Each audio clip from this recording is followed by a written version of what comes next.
What's up, YouTube? I'm about to go live on TikTok. As I do, we're going to get this party started. Give me just a second. I'm going to get my live going here on the Ticker Talker. How can we survive? All right. What is up, everybody? It's your boy, the Liberal Loudmouth, and we're back again. I am 16 minutes late. Forgive me. Forgive me. All right. Let me go in and get my shit shared. Let's do this damn thing. What's up, SLT? What's up, man? Let's see.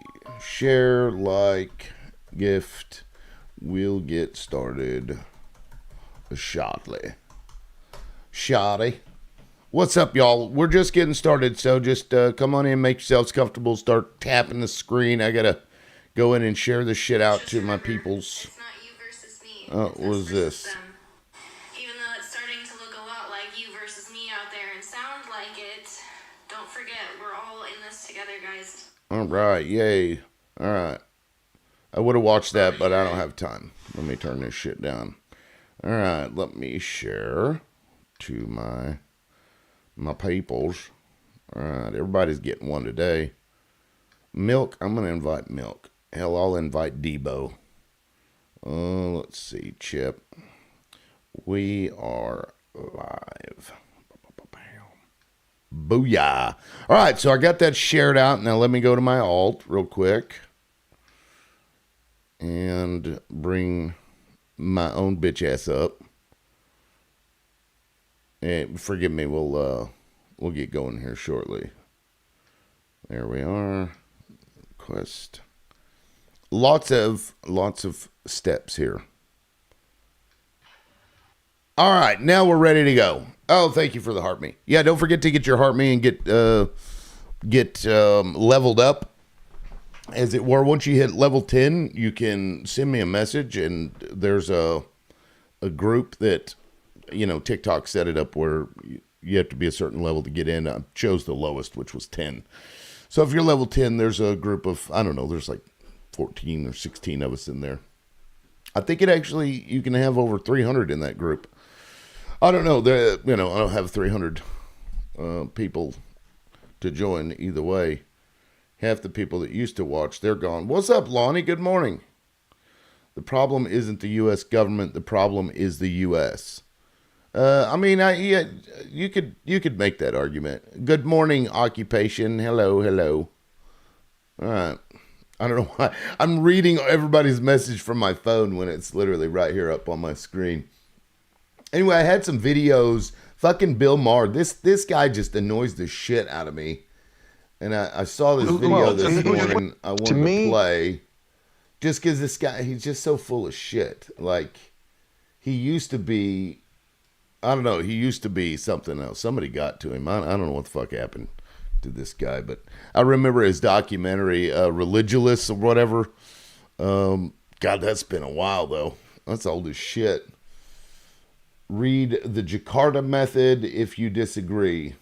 I don't know what that has. Good morning, Annie. I don't know what that has to do with anything anonymous. You'd have to explain it. You're welcome to come up and explain it if you'd like. I mean, I'm not saying I disagree with you. You could make that argument, but I think that's, it is what it is. There are still good people in the United States. All right, here we go. This is a fucking Bill Maher and Alyssa Slotkin. I think that's Alyssa Slotkin on the right, and then Stephen A. This guy, like, he has a very punchable face, right? I don't know why. Something about this dude just makes me want to, like, smack him. I don't know what it is. He's just annoying as shit. Ever since I seen him at a UFC fight trying to, like, commentate, and the guy didn't know what the fuck he was talking about. Anyway, here we go. Totally unrelated. What the Democrats are not doing with this is leading. The energy in their parties with the young people who learn everything about Israel on TikTok. They don't know shit. And their leaders are not standing up and saying, kids, you don't know what's going on here. Every war Israel has fought is a war of defense. Right. Every war, they were attacked first. What? And They're not doing that. My pushback would have to be with traditional and conventional Democrats. Let's have just a speck of empathy for them in this regard. You got a younger generation of progressive Democrats that pretty much are making their influence felt. And then you've got the old guard that are at the mercy of them. They want to maintain power. And you want to sit up, you gotta receive votes. Look at what happened in New York City. No disrespect, but do we really think that Zohran Mamdani was the most qualified candidate to be mayor of New York City? Yes, we do, bitch. Come on now. We know yes, that. we do. I'm wishing him well. I'm wishing him well, but I'm going to trash him. I'm not disrespecting him in any way. But he had never done anything. I love that. I'm going to say some like ratchet shit, and then I'm going to follow it up with, I don't mean any disrespect. This guy is so full of shit. Oh, man. You got a former governor, who was a 3-term governor, coasting to his fourth before the scandal hit. It's the scandal. Let's not say what it is, Stephen A. Let's not talk about what the scandal was, bitch. This guy using taxpayer dollars to cover up his fucking grope thing that he wanted to do, him trying to go after married women and shit.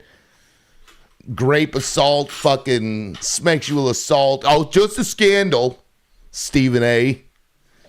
Him out of office. He's qualified to get your support for 3 terms.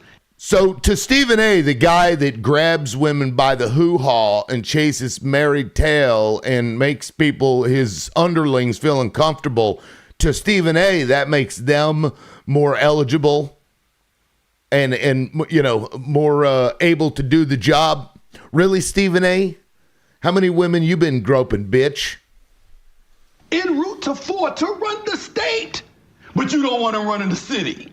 And you're going to hand the reins to a 33-year-old he's also a communist. Okay. He's also a communist. Right. Listen, Bill. That's his political view. It's a view you're allowed to have. Wait. He's a communist, and I'm not saying that as a slur. Bullshit. Bill, this dude is so full of shit. Like, he is high on his own supply. I imagine this dude farts, and he's like, that's the greatest thing ever. I mean, that's like Bill Maher. He reminds me of Trump in a large way. Fucking loser. In this country, and people will have to vote for it. So you have people that don't mind that, and they want that in this country. And unfortunately, if you're a Chuck Schumer or some of the old guards, you're at the mercy of all of that, still trying to stay in office, knowing that you got voters out there that would support that ahead of you. The scandal. He said, this motherfucker said the scandal. I guess, I wonder if he refers to Epstein as the scandal. Donald Trump was doing really good until the scandal. Jesus Christ almighty. Just Matters. I don't think I've seen this name up on my panel before. What's up, Just? Yeah, how you doing? Pretty good. What brings you up? Just a couple comments you made. You got upset. You thought that Stephen A. did something to women, and he's got a really great reputation. It's like, saying I did something to women, and I have a wonderful reputation. Have you done anything to women? I mean, as far as... Do you grab women by the hoo-ha? No. Okay, well, just because that's all I asked, but you said that I accused him of doing something. I didn't. No, I didn't say you. I didn't say that. Okay, so what I said was, I want to make sure I make this very clear, because one thing I've learned being a campaign manager is it's what you actually say. It's not how you say it. So what I said was, you stated that Stephen A. Smith groped women. Except I didn't say that. Yeah, you did. No, I didn't. Do you record your lives, or do you? I do. It's on YouTube. Oh, great. Awesome. So make sure when you play it back, you said it. You said I will. I know what I said. Well, I do too, because I heard what you said. Yeah, I know what I said. I said, how many women have you groped, Stephen A.? I wonder what you're doing, Stephen A. Yeah, that's technically that is not saying that Stephen A. did XYZ. Well, it's very important that you use the right words. Those are your words. So let's make sure we're using the right words. And the reason why I'm saying that, you want to paraphrase something that I said, make sure you get it right. And but the reason why I'm saying that to you is because of how you said it and what you said can be misconstrued 1,000%. I don't give a shit. Tell Stephen A. to sue me. Okay, so when Trump Send that when clip Trump to his when manager. Trump said it, Send that clip to his manager. when Trump said it, and right? tell them to get their lawyers to file a complaint. That's great. When Trump said that, right? When everyone knew what Trump said, he said that first of all in a private conversation that was literally being recorded because the dude was a scumbag. But he wasn't referring to you could just walk up to a woman like out of the blue and do that too. But when you're wealthy and all the women on that and a celebrity, and all the women know that they want to submit themselves to you. And I've been to the parties where guys like myself who also have money that's not famous, no one knows who I really am. I'm just there just, as that's a lot of words to repeat what the guy said, which is not what you're saying he said. Okay, so no, he said he thinks he grabs women by the pussy. That's what he said. That's what he said, but that's not. Yeah, that's what he said. But you only got a clip that's what he said. That's Play the not whole what clip. he meant. Play the whole clip. That's what he said, not what he meant. Is that right? No. Play the whole clip. You're his Key and Peele interpreter. Play the whole clip. Are you his interpreter? No, I'm just saying, play the whole clip. Did you play the whole clip? Because what I've noticed, I didn't play that clip. Okay, I'm just saying, if you're gonna make sure, that's what I'm trying to explain to you. If you actually play the clip, you're the one that brought it up. You're the one saying that he gropes women. You're accusing somebody because of what Trump said. So you play the fucking clip. That was Cuomo. I wasn't talking about Trump. It's funny that whenever he grabs women by the hoo-ha, right, you think Trump, even though I was talking about Cuomo and the fact that he used taxpayer dollars to cover that shit up. Cuomo did way more worse than that. Way worse. Way worse than that. Respectfully. Way worse than that. What's worse than what? Huh? What is worse than what? Well, he did way worse than what he's had to cover up. He also defended his brother. What? That was governor when they were doing those horrible things during COVID. Do you not know that? Are you talking about Chris? Yeah. I'm talking about Andrew. The one that was running for mayor. I ain't worried about that guy. He was a fool. That's who Stephen A. was talking about. What are you coming up here talking about shit that nobody was talking about, acting like you know what's going on? Well, he made a statement, and I have a bunch of windows up right now, and the first thing I saw was what you were saying, so I was assuming that that's what you were talking about because, Oh, I see. So you weren't listening, you just thought you knew better. Okay. Well, I came in when you were fucking snap-festing over what Stephen A. Smith could have done or did do or whatever. Snap-festing? What is that? Almost raged. Is this the first time you've ever seen me? Yeah, I've never seen you in my life. I've never even came across your live in my life. If you think that was rage, I mean, you ain't seen shit yet, man. You know what? I gotta follow you now just to make sure I fucking see it. That'd be great. Because I'm a esports director, so I've seen some raging shit. You know what I mean? I've seen kids snap over a kill, bro. So you know what I mean? I wonder, what would you do? That's great. No, maybe we got on the wrong foot. Last night. The right sense, but the wrong, the attributes don't add up. So that's my fault. I take full responsibility. That's all good. I appreciate it. No. I feel bad now because yeah, that's crazy. No, I just feel when people get mad about groping, when men talk about that, in a sense, I go back. I literally I don't defend it because I think it's wrong. You can't just walk up to a woman and just touch them. That doesn't work out. And the same thing for women to men. You can't just walk up to a man and just touch them. You know what I mean? But women are so stuck on the attributes of someone saying something as far as going oh, he said he can grope women by the women any times he wants. But yet those same women bought 50 Shades of Grey, all the installments. And I'm not going to say they want that done to them, but in a sense, they want that done to them. Okay, well, do we understand that there's a difference between one fantasy, two controlled, and 3, permission.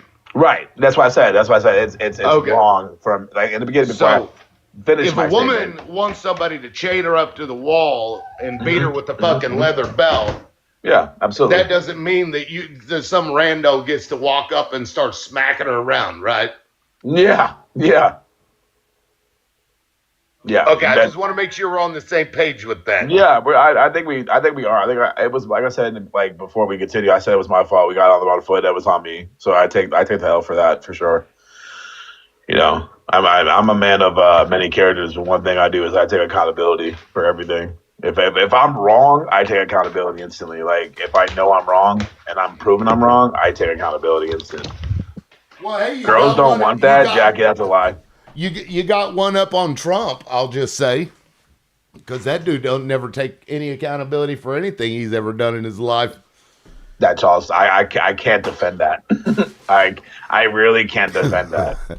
I voted for the guy. I only for business ethics purposes because I'm in the business market and all that. How are you feeling about it now? Is it feeling pretty bad? You know how you're best friends with somebody and they put out this persona about themselves and you're like, man, this guy is great. And then like you go home and then you find out he like went home and murdered unalived everybody in his house. That's how that felt. You know, that's how. Or I've known him for 30 years. I never would have thought he would have done that, said every serial killer neighbor ever. Right. The only thing that I really need to know is because I need to be proven because right now it's all hearsay and there's not a shed of evidence.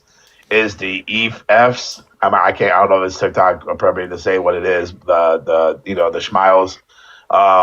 But the thing is like he is in there, but like only as like a snitch, redacted things that people have said. Apparently, have you ever seen Dexter? Yeah. Okay. The first. Have you season, seen all of them? I didn't continue to watch it, but it's a good show though. Have you seen all of them? No. Okay. Well, like you said, should watch. Great fucking show, and they've got seasons. Following that, kind of. Well, I actually kind of spoiled that a little bit. Sorry. Anyway, okay, it's fine. I bring it up because there was this one SKer who they were kidnapping women, and they would end up dumping the bodies in these barrels out in this like swamp area, right? So they discover this or whatever. Well, and I don't want to spoil it. But let's just say there's a guy that never actually engaged in the behavior who was actually running the shit. Him and several other people didn't. That's my biggest fear. What you just said. So like they get off on watching other people do this and knowing that they've put this whole thing together, right? So that does exist, and that doesn't mean that you're any less culpable for what's happening, right? So it's certainly possible because I'm sorry, the guy is surrounded by a bunch of creepy P3DOs.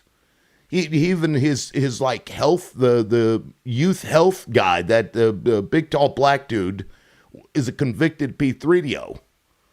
And like, who is that? I can't remember the guy's name. I had to look it up. I got you right here, bro.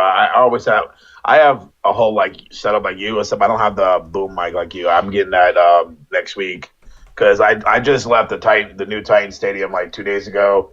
I'm working on big things here in Tennessee. I have a very good record so far of keeping my nose clean, I guess you would say. It's just there's so much work to do, and it's just I'm getting nervous about like the election because we're doing pretty good for like local, but when it comes like to the big elections, if the House and Senate do become blue, they're going to dive super deep into the schmiles for sure. And then shouldn't they? Shouldn't they? Though? I think they should. I think they should do it. I think even the red party needs to do it too, no matter what. Because here's the thing: how can you stand by somebody and they are in the schmiles, but like there's only like so much that there is. They need and to then not like beat their ass every time you see them. 3.6 million left, right? Because they only released 3. I mean, there's like 6.6, right, or 6.1. Right. Yep. So they need to release all of it because I don't know why they're holding on to it. Because in my heart, and this is me being somebody who voted for this motherfucker, in my heart, I feel if they release the other parts, he's fucked. And if that's the case, I'll never vote for blue or red again, period. I'll stay so independent or Green Party. It's not even a joke. I'm not even kidding. I won't even help anybody locally unless I know for a fact they can prove to me that they're not a Smedophile. Man, I talk about this a lot here. It's almost like once you get to a certain amount of money, because, I mean, think about that. If you can buy anything, you don't care or worry about anything ever.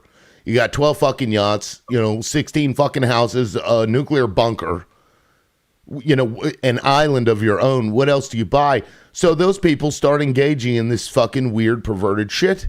Yeah. Like you then start to engage in purchasing the things that, you're not supposed to. And it's like a little club that these people exist in. So that's crazy, because if I was that wealthy, I would just buy chickens, or chickies. I love fucking chicken.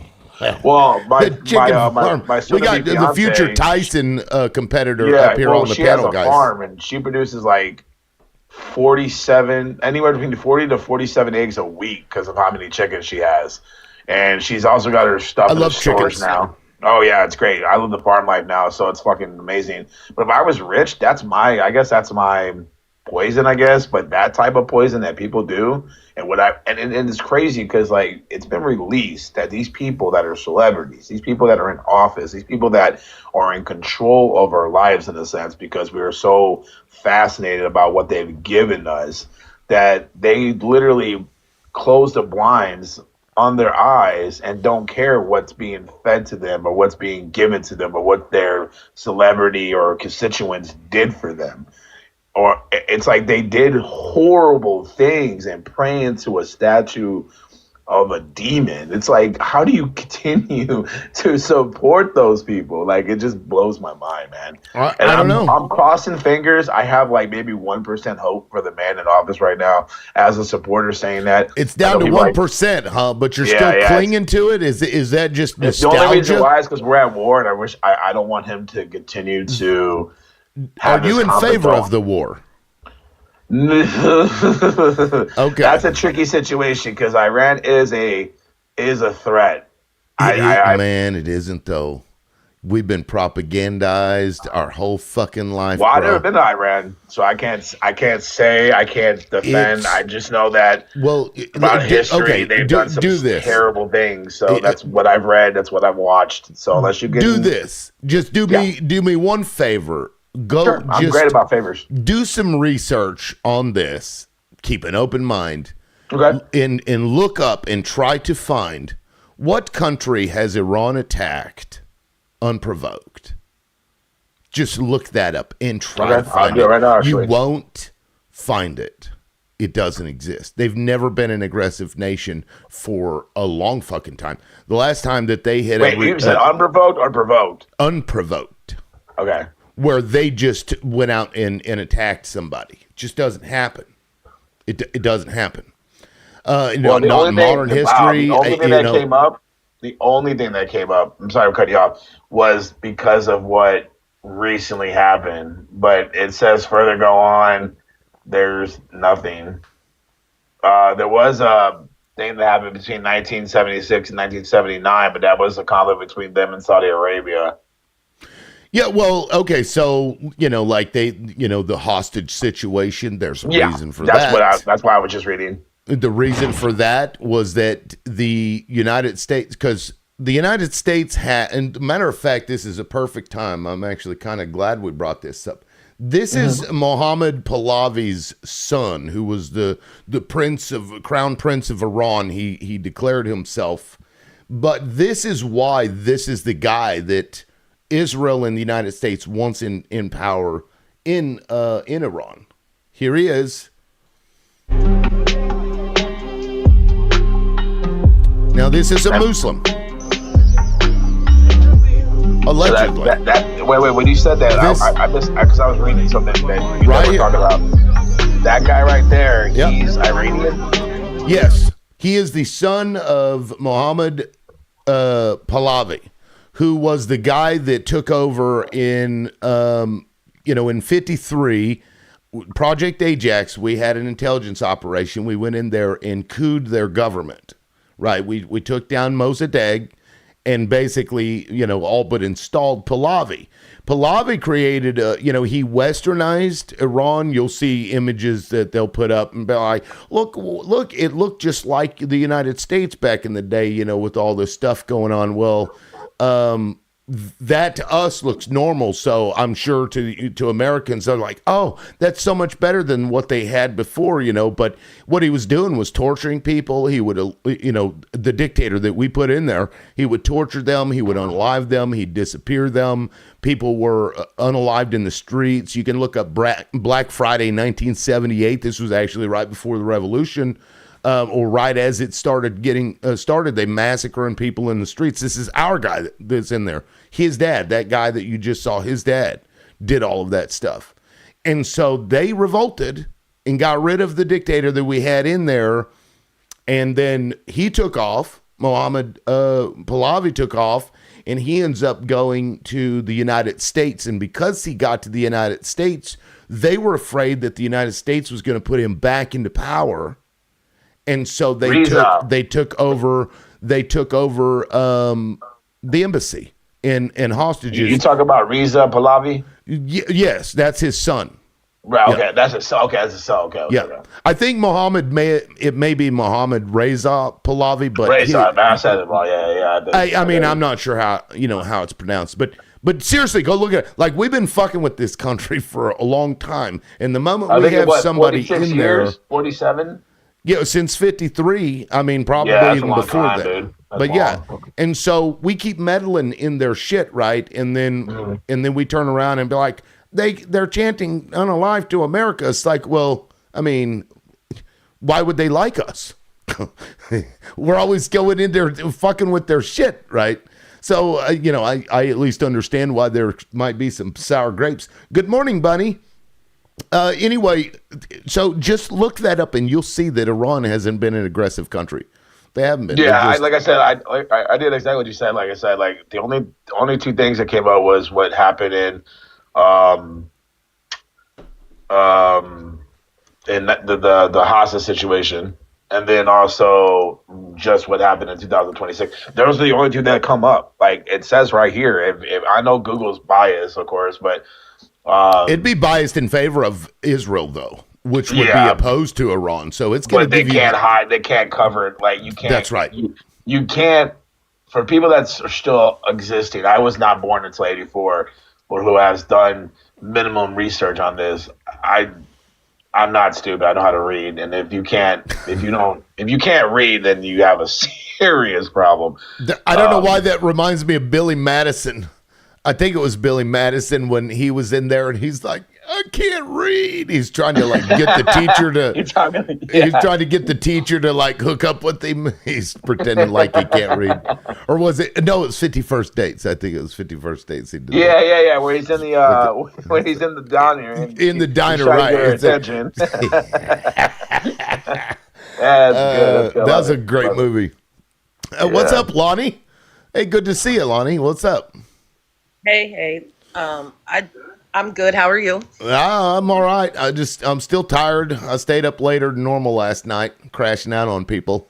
I don't know if you were here, but I'm glad to see you finally crashed out on Hoodlum. I'm so glad to see it. I Because to see be you honest did see with it. you, I think he was the thorn in your side that just kept this feud going with you and them other ones. We're not going to say no names, but I think he was part of that common denominator, and I'm so glad you crashed out on him and blocked him, because he definitely was your thorn in the side. But I digress from that. Operation Ajax. Have we talked about Operation Ajax? yeah, just brought it up because I was telling just to go look up because they just haven't been an aggressive country, but we've been fucking with them, and in my opinion, if you're going to be unbiased, they have a right to be mad at us. And I would agree. be. And this is my biggest problem with people that support this war that is going on. Is like, I feel like the United States has always fed us the information they wanted us to know, right? They always made sure that we knew their narrative, not what actually happened, especially when it comes to history, right? They want to paint the That's picture right. of that. But overall, the lack of humanity for people in general is just mind blowing to me, and all of this being over minerals and oil, right? Rare earth minerals from other places and oil. Like that's what this is all about, right? And we can see how everyone else is connected to what is happening right now. We can see how Venezuela is connected to this. We can see how the Congo is connected to this. We can see how Cuba is connected to this. This whole situation is they're all connected. They're not separate as it may look. Like him going after Venezuela for the oil is connected to this. Him going after Cuba for their oil is connected to this, right? Him going and making the deal with the Congo and the Rwandan, I think is what it was, last year. This is all connected. This is all one big piece. And the fact that they are okay with harming innocent people is crazy. Because if the government of these places are so corrupt, right? Let's just say they are, for argument's sake. If they are so corrupt, then why do so many innocent people have to suffer? Why do so many innocent children have to suffer at the Yeah, and hands it's always of the their people government? that get fucked. When these Right. rich bastards do the And- things that they do, it's the people that suffer. And we It's can, getting we old. can, right? And we wouldn't want the same thing to happen to us. Now, I'm not a fan of Donald Trump whatsoever, right? But I don't think it would be right if China, for instance, because they're the only one that I think is comparable at this point, came over here and stole our president, talking about, Right. crimes, and held him in a prison and then overthrew the American regime, quote unquote. We would be in an uproar if China were to do that. Even to though I us. can't stand the motherfucker. That's right. You're absolutely right. It's a matter of, pride. It's a matter of like, this is ours. We'll deal who with is it. China Our to tell problem. us how to dictate our people when look how they dictate their people? And that's what Donald Trump is doing to the rest of these countries. If Kamani is such a bad person for their people, then who is it for us to dictate how them people are being treated when we look at our own country and we look at everything that's going through the court right now, like birthright citizenship, and who's considered a citizen and who's not, is just as comparable to what they're doing over there, but yet our president is the one that's allowed to tell everybody around the world what to do. Why nobody tells him what to do? Stop being the pot calling the kettle black. Like, that's the most baffling part about the people that agree with this war, from my perspective, is that we got our nose in places it don't need to be. Yeah. If, and that's the part that a lot of people just glaze right on over, right? To understand where birthright citizenship got its start and why we needed it to begin with, and then to understand where it's at right now in current day as of April 1st, 2026. Well, I mean, that's a big deal. getting into that topic. Just what is your thoughts on the birthright stuff? You I- talking about I like don't think if it need- illegals have children here? Say that one more time. I'm sorry. What like birthrights as far as what, like you talking about illegals having children here, or Well, the 14th Amendment, which I've got it bookmarked. I can read it. yeah, do that for me. Yeah, I don't have that pulled up. It says, and by the way, you can get a pocket constitution from my shop. It's like $10. It does come with all the amendments. Anyway, all persons born or naturalized in the United States and subject to the jurisdiction thereof are citizens of the United States and of the state wherein they reside. That's the 14th Amendment. Weren't they talking about that like yesterday or 2 days ago? Yeah, Supreme Court was hearing arguments They're over like it. 50-50. My standpoint is I don't know why children are being affected by grown men talk. Right. I mean, so you Because like they're like, is, because we always talk, and I stand by this. Like we always talk about the future relies on those that come after us, and shade that we will never be able to get. Like, but we're like the trees that are being planted. we're gonna grow, but we're not gonna be able to watch it grow in full because the shade that we will be able to provide will be for those that come after us. So I don't see what the problem is. I just think it's just old racist like people that just can't get over the fact that the pale skin is literally diminishing in the next 100 years. It's going to be the minority to the point in about 200 to 300 years. Everyone's going to be like a very, I would say, peanutty like kind of color. I would say, Right. because it's just what it is. And besides, I don't see what the big deal is. If Trump was smart, this is just me. I've said it plenty of times in a lot of people's lives. If he just comes out and goes, look, if you're here illegally, we can exonerate you. But if you're being forced to do criminal things by Che Dewaga, whatever they're called, or whatever these gangs are called, then come to us. We'll give you citizenship automatically and protect you from these cartels. And then they get rid of the real bad people because there's some really good illegals here. And I'm telling you all this for a fucking fact because I work in the ghetto. Most of and them I are. live in a really nice area, but I work in the ghetto and I have never had one problem with anybody It's the because of what I look ghetto. like. Never once. And I'm from Chicago, mind you. So again, I know how to balance the work life place area. However, I've never had a problem with no illegals. I've never had a problem with anybody who's not white. I mean, yeah, they get mad sometimes if they can't get their car washed properly or whatever. So I just give them a free wash. But I don't know what the problem is. Like the thing is it's simple. Like we all need to live That's together funny. because we only have one fucking, planet, plane, whatever one wants to call this area. And we all have to work together to survive. But I guess people forget that we're supposed to love our brotherly neighbor. And, I guess these so-called quote-unquote Christians forgot to read their Bible. So an actual Christian graces us with his presence. Thank you, Just. I gave you a W in the comments because, I mean, you're right. Really, that's what it boils down to. You're absolutely right. Yeah, because, the thing is, as someone that's a conservative moderate, I'm actually Republican, okay? So I'm a conservative moderate. I don't listen to just one side of the aisle. I listen to both. I listen to all sides because when you go into, if you're trying to find research on something, you don't just read one book. You have to read all the books and then come up with an opinion or a fact of your own.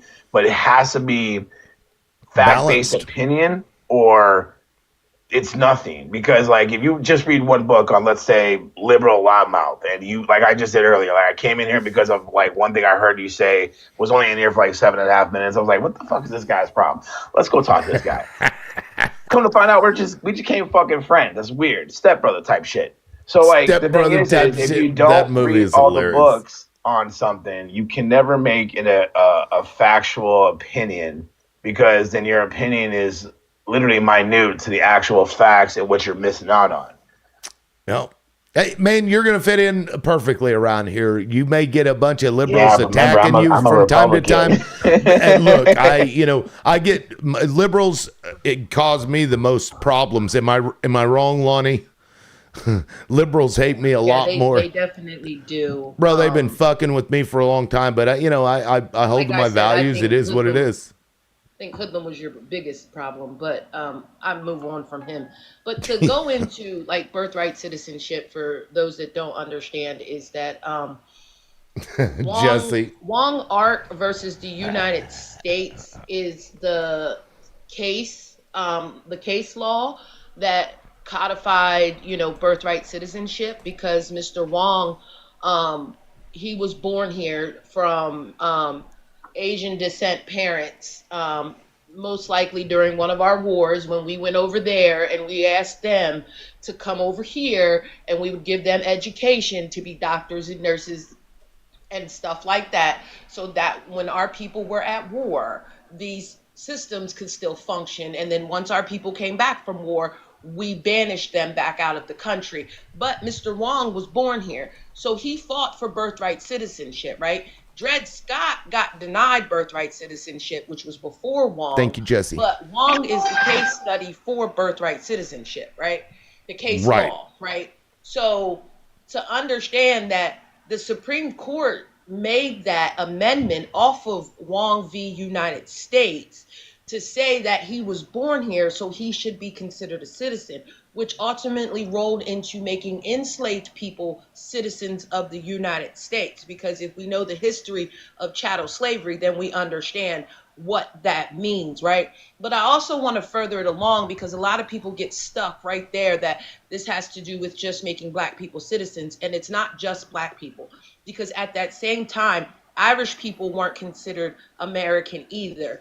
Germans, all those people that were ousted, that were othered, that were still considered white, right? Even Donald Trump, his father was deemed a citizen because his grandfather ran over here to escape the war over there. And his father's mother, Thank you, Raph. was pregnant when they came back here, and that's how his father became a citizen of the United States.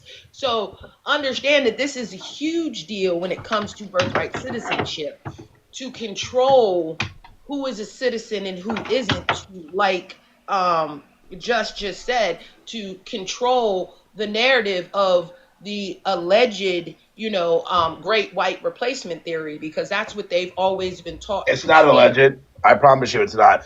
The fact is that what they're scared of. Purposes. I say that for TikTok purposes. Oh, okay. But yeah, I get it. I know what I TikTok can is going to ban. You know what I mean? So Man, they get you for everything. Right. Oh, really? I'm telling you, they kind of do. Yeah, you bad. gotta be mindful, especially they don't like lib, like he said. So They people don't. are always ready to hit the button that there's some mis and disinformation happening over here. So we try to just for reference, prior to right. prior to the buyout, I mean, I would regularly have 150 to 600 people in here watching, and you can see I got like 30 some people. Like they really don't like me. They really don't. So I like you. I appreciate that, but no, I mean they really did a number on me, but that's okay. I'm a dick, so I'll just keep on dicking around. Because if when I know it bothers them, it gives me a little fuel to just keep going. When they see my face and it pisses them off, I get some kind of pleasure from that. I don't know what it's called. It's got to be some kind of a Schadenfreude or something. Now, real quick, go ahead and land your plane, because I was going to play a clip from the case. Yeah, I wanted go ahead. to end it with the fact that, with all that being said, the immigrants coming in to do work has actually bolstered the U.S. economy, because I believe in 2023, they were bringing in $90 billion in tax revenue from working in the United States and adding to it. And Lincoln, Lyndon B. Johnson, Reagan, and George W. Bush all had some sort of immigrant act policy in order to keep the economy of this country booming. And Trump is slowly dismantling that. And that's where I end my plane. Yeah. That's crazy, because I'm not trying to be disrespectful if anyone's white in this room. Or white tea, I would have to say TikTok purposes words. If you're white tea, you're not cutting my hair or shaving my beard. You have to be Latino or African American descendant. If I want my grass cut, I do it myself. But if I wanted precision, like laser guided AI shit, I'm definitely gonna get Latinos 100%. They're the bomb.com when it comes to that. If I want to grow to get some soul food, and I got some like white tea person, Caucasian, European descendant, I'll question it, I'll try it out, but 9 times out of 10 it's not going to be soul food. And my favorite 2 foods of all time is Latino and Chinese food. I love Chinese food. It's my go-to. And my all-time favorite is gyros, and that's like a Middle Eastern type thing. So, well, I make sure I go to Minnesota to get the Minnesota salads that aren't really salads. I definitely make sure I do that too. One of the complaints about like a lot of like English cuisine or whatever is that it wasn't tasty. It was bland. It was like gruel. So they had to adopt a bunch of other culinary practices in order to spice their shit up a little bit and make it taste better.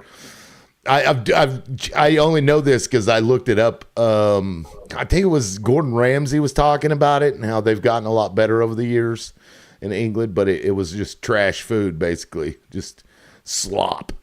Anyway, we got Aaron in now. Aaron, what's up? I saw your Hi, good request the other morning. day. I think you were trying to get up on the man panel, but Yeah, I didn't realize at first that yeah, it was all men. So as soon yeah. as I clarified that, I backed down. Yeah, So no. sorry about that. I feel bad doing that because it just feels weird. But it just so Yeah, you know, no. It's just okay. on What did Mondays he I say? do a man panel. It's Manly Mondays. It's just men for the first 2 hours, and then we go into politics after that. Just for men You to have have your a own space. He-Man's Woman Hater Club? Is that what it is? We don't hate on women, and Absolutely. if you start hating on women, actually, you'll either get No, dropped it's a or Little we'll. Rascals Day, brother. I'm sorry. Yeah. Oh, I got. Oh, that I got you. That's funny. I'm sorry. I didn't I even had to throw catch the that joke in reference. there. I'm sorry. Anyway, sorry, Aaron. I got us off Yeah, track. no, Go ahead. no. All good, all good. Yeah, I mean, birthright citizenship is really important. It's an important part of our country. And if what's happening right now is 100% rooted in racism and Donald Trump's uh, drive to eliminate birthright citizenship. We've seen this happen in other countries. Actually, Costa Rica had a big. No, is it Costa Rica? No. Sorry about that. Dominican Republic. I sometimes mix those ones up for some reason. Had this issue for quite a while, and theirs was rooted in racism too. They simply as you know, the Dominican Republic shares a border with Haiti.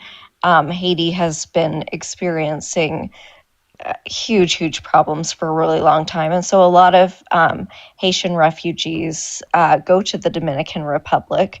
And it was basically the Dominican Republic not wanting to allow them or particularly their children to become citizens when they were, born in the Dominican Republic, and it has everything to do with racism.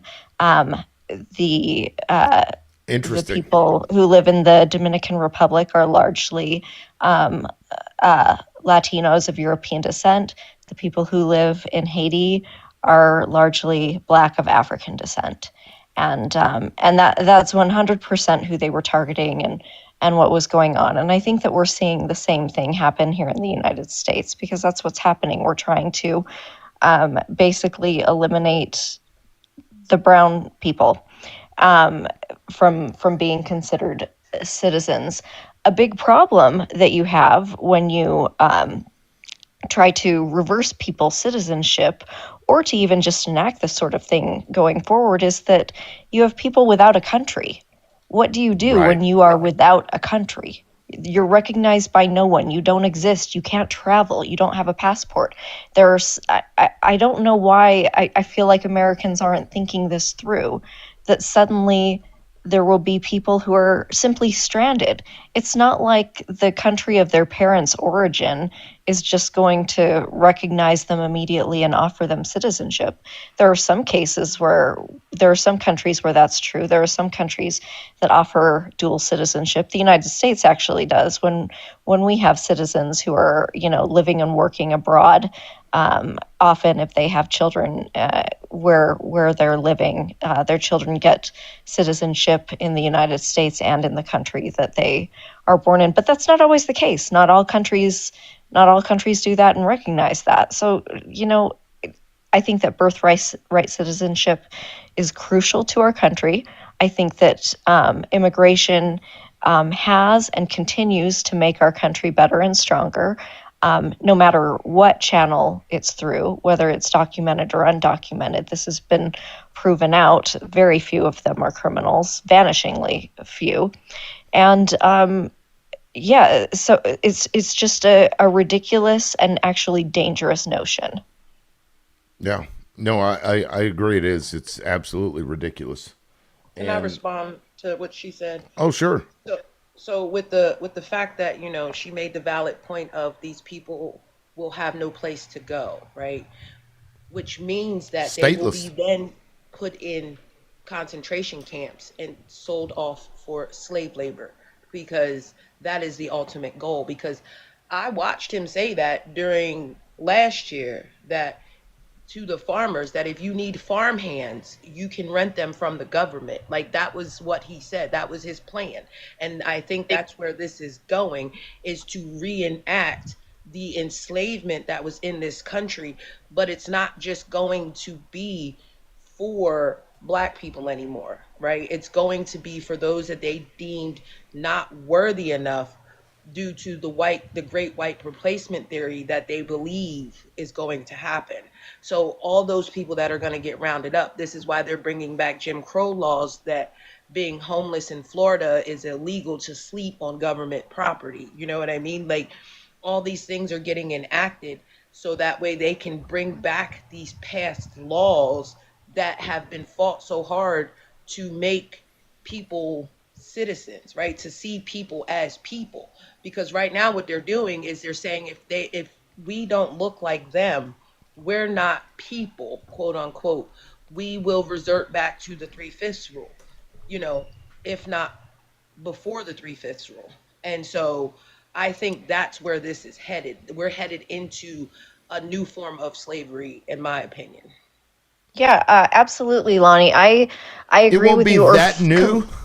Yeah. You know, they've been doing that for a little while now. But I'd take your point, Lonnie. Yeah, well made. Sorry, go ahead, Aaron. Yeah, no, I agree with Lonnie. Or there are other conceivable scenarios where, you know, these people are stateless, and so we have a country such as, you know, let's just say, for example, UAE, who goes, oh, okay, well, we'll take all of these stateless Americans. They can come live in the United Arab Emirates, but we're going to put conditions on that. So they can come over here, they can live here, but then they essentially become slaves in another country. UAE is famous for doing that to specifically, I believe, like South Asian immigrants right now, where like people come Dubai over and- also. Yeah, yep, that's what I'm talking about. Yep. And so that's a bad scenario when you have, you know, the United States could possibly make an agreement with some country and say, okay, well, you're willing to offer them citizenship, but that citizenship would be conditional on making them, you know, second-class citizens or worse. Or like indentured servitude, like you can remain here, but you got to work under the thumb of some jackass, you know, corporation. Because like in Dubai, Precisely. you know, they bring in immigrants and they hide them away so that they aren't seen by the muckety mucks. I mean, it's certainly possible because he's in love with that dude. Donald Trump loves that fucking. Donald Trump do that in Dubai? What's his fucking? Well, the Dubai guy, I can't remember his name. They're like really good friends. They were friends before he became president. I heard Donald Trump took his staff over there, his personal staff over there, and withheld their visas so that they couldn't leave, and then told them that they had to work to get their visas back. That's what I heard. I could be wrong. I'm gonna look that up. That sounds crazy. It wouldn't surprise me, but let me look that up real quick. I hadn't heard that before. So you're saying that's very commonly how things operate there. So he brought his like U.S. staff, or like from his own personal businesses to Dubai and left them there, basically. His own personal staff members, like his own butlers and his own whatevers. Before he was president the first time, and he withheld their visas and told them they couldn't leave until they worked off whatever. That's what I heard. I could be wrong, but I heard that he did do that before he was president the first time. So this was years ago that he allegedly did this to his staff. That didn't have nothing to do with government employee. It had to do with his personal, because we know that before he ran, he did have undocumented people working for him. Right. And it's supposedly, and he had a lot of them too. People, like not those specific people, but those undocumented people he took with him over there and held on to their visas and stuff. Now that's what I heard allegedly. Okay, so just like a cursory look. Under the kafala system, workers' legal status tied to the employer. Yeah, it's not. Can you go and try to find that? Because I'm not pulling anything up, and I had never heard that before. Let me look into it. Because I just want to make sure that we're, at this time this is unverified. So take that for what it is. Just, have you ever heard that before? One more time. About him taking like his staff or whatever to Dubai and basically holding their visa hostage until they worked something in Dubai or something? No, I have not. Okay. Has I anybody else? the only thing I've been recently paying attention to is what's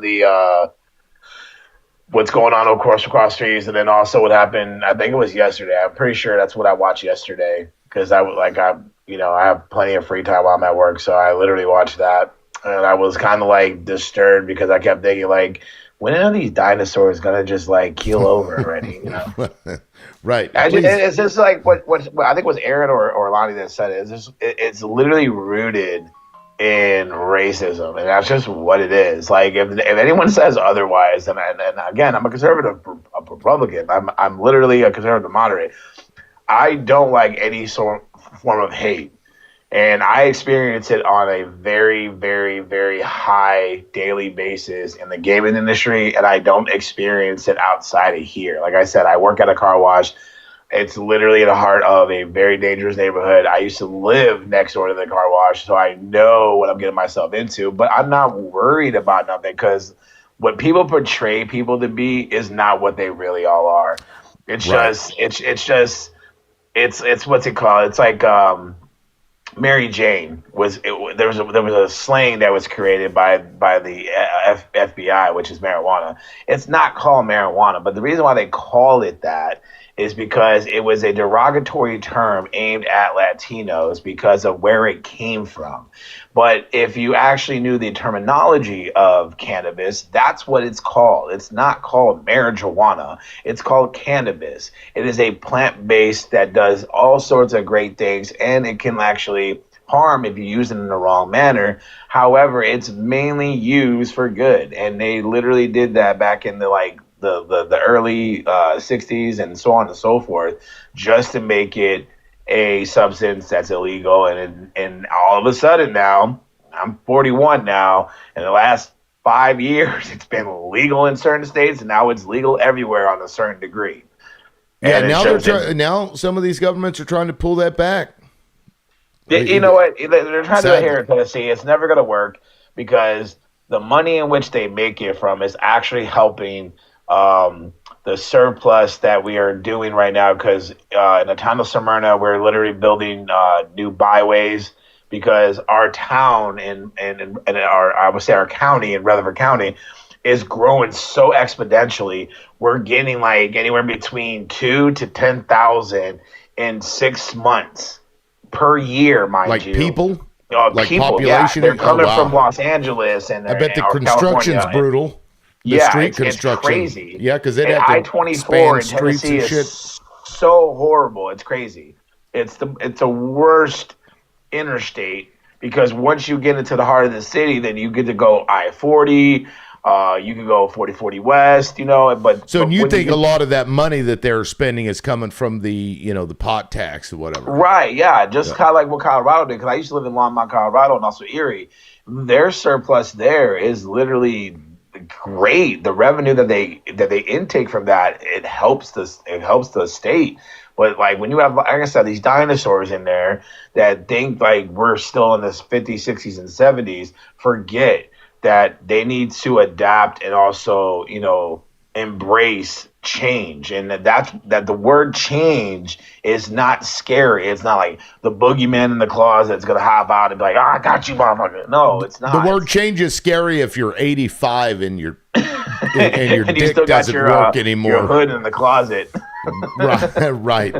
Sorry about your dick, bro, but leave the rest of us alone, okay? Right, Like I wonder how much of that plays into their irritation and treating And other the thing people is like here, shit. in Rutherford County, it's purple. It's literally a division between red and blue, and also independents. Like the person in which I'm helping right now had to run under independent because they needed someone in the office to pretty much be like the division between what he would vote on. What these guys didn't realize, both Democrat and Republicans, of not making him being a part of either party. He's already, just like myself, is a conservative moderate. He's not going to vote just because the Democrats like, here, take some money, because we're actually the opposite of that. And they We're not gatekeep. in it. Both we're trying parties to are gatekeeping.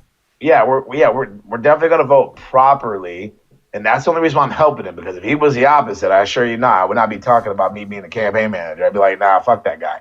But realistically, we have a lot of issues here in Tennessee that is very, very hits close to home with the meth, opioids, and so on and so forth. And it's bad. It's very, very bad out here. Like I said, they cleaned up the area which I work at. There was a lot of transient people around. I mean, it was bad. They even had a whole hut across the street. They cleaned that area up, and now you can't even find any homeless people. But it's funny when that happened, because the McRib came back, and I was kind of nervous. I was McRib. Like, so when they made pot legal, they're like, let's bring the McRib back. We'll make a bunch of money. To me, as a casual user of cannabis, I'm very casual, mind you, because of pain that I actually have. I don't abuse it, of course. I only use it if I need it. 9 times out of 10, I don't need it. But if I do need it, I'm not going to go to the pill, because pills actually tear your inner lining of your intestine. So me personally, I rather consume rather than smoke cannabis, because it's better for you. And pills are not great. They literally have so many side effects, where cannabis only makes you either hungry or very sleepy. And I'd rather be one or the other than having to worry about having a scope go up my rectum and have to deal with that BS. Fuck that. Nobody wants to deal with that. And besides, if they want population to increase, maybe they should be encouraging people to smoke a little stuff. Absolutely. That might help make everybody a little happier. I've never met someone who smoked and goes, man, I'm going to fuck somebody up today. Never. I've never in my life. But you get someone on something that's harder, or these pills, they're addicts, man, and they like warp their minds, like they're really facing demons or something. Or alcohol's the worst. Yeah, fucking, well, I drink, but I know how to limit myself, because I can get sloshed and have a great time. I'm a great drunk, by the way, but I don't abuse it every single day. And alcoholism is very, very terrible as well. We literally have to, and I tell this to everybody when I'm helping campaigning, it starts at the bottom. Yes, Trump is president, true, but if you don't stop the blocks in which this has all been built on to begin with, because it's built on the back of slaves, it's built on the back of other people, and rich people have controlled this entire country since the beginning and the founding of the nation. People don't realize that, though, because what they see on TV is what they absorb right away, because the one source that every human needs to be doing is fucking reading. You read a book, you become smarter. That's true. That's absolutely true. Matter of fact, that's how Mississippi was able to. We're 16th now in the country, in Mississippi, the education system. They went from dead last to like 16th in less than 10 years, y'all. And one of the first things they did was push reading in like 4th grade, 3rd and 4th grade, like really, really hard. They really, and that, I mean, everything else. So yeah, what you're saying, reading is very important. Now, real quick, we can get back to the birthright or to. Well, I was gonna. Did you tell you that according to a 2017 New York Times report, migrant workers at the Trump International Golf Course in Dubai faced issues including withheld passports, late payments, and poor living conditions. These allegations are part of a broader labor dispute reported regarding the facility, which is operated under the management agreement. Now, I can't read the whole report because I'm not subscribed to the New York Times, but that's where the report was. The article was posted. I see. So but in that vein, he's engaging in what everybody else in fucking Dubai is engaging in, all the, you know what I mean? Because they all do that. Not that it's okay or right, obviously, but that's what they do, and that's shitty. But it doesn't surprise me. But no, I appreciate that. Yeah, because I thought you meant like he brought him here like from the United States. And maybe he did. Does it specify in there that he did that? Like he went around all his golf courses in the U.S. and then like brought them to Dubai, and he's like, fuck y'all. I don't know how to remove the paywall from New York Times because I'm getting hit with a paywall. I'm just reading. Well, if you send me the link, I actually pay. I have an account with New York Times. Okay. I pay like $1 a week. I pay $4 a month for New York Times. It's actually pretty sweet. Do you really? Yeah. Ugh, that's terrible. Well, it's I try to read $4 a month. Stuff and it tells you, hey, if you want to continue, play us. Nah, I'm good. So I got it too. It's a good deal. I got a deal on it. I don't remember where it came from. Maybe it was an email or just one time I was trying to read an article, and it was $1 a week, and I'm like, I spend more on getting coffee and soda than that. So I did it, and so it'll last for the whole year. The deal is good for the whole year, and then I have, it on my calendar to go in there and cancel it because I don't want it to re-up and be like normal price. And now when I go to cancel it, it's like, oh, before you go, we can just renew at the same rate. And I've been doing that for like 3 years. So for 3 years, really? I just been paying the dollar yearly. How much you pay yearly? Well, so $4, it'd be $48 for an entire year because it's $4 That's not a bad. month. Yeah, it's $4 my a coffee, month. My coffee, I get it every 3 days. Like I spend like about good $10 because I get on one coffee. Yep. Yeah, I get a protein.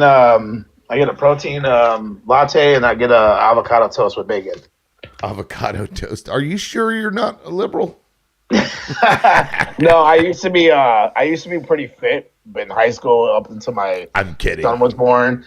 And then I got really big, about like 325, and I'm down back now to 239. I'm just trying to just maintain. I'm 41, brother. I don't want to die from cholesterol. My dad, he had his first stroke when he was 48 because of eating 3 gyros every time he wanted to, or 2 burritos, and I don't want to be that guy.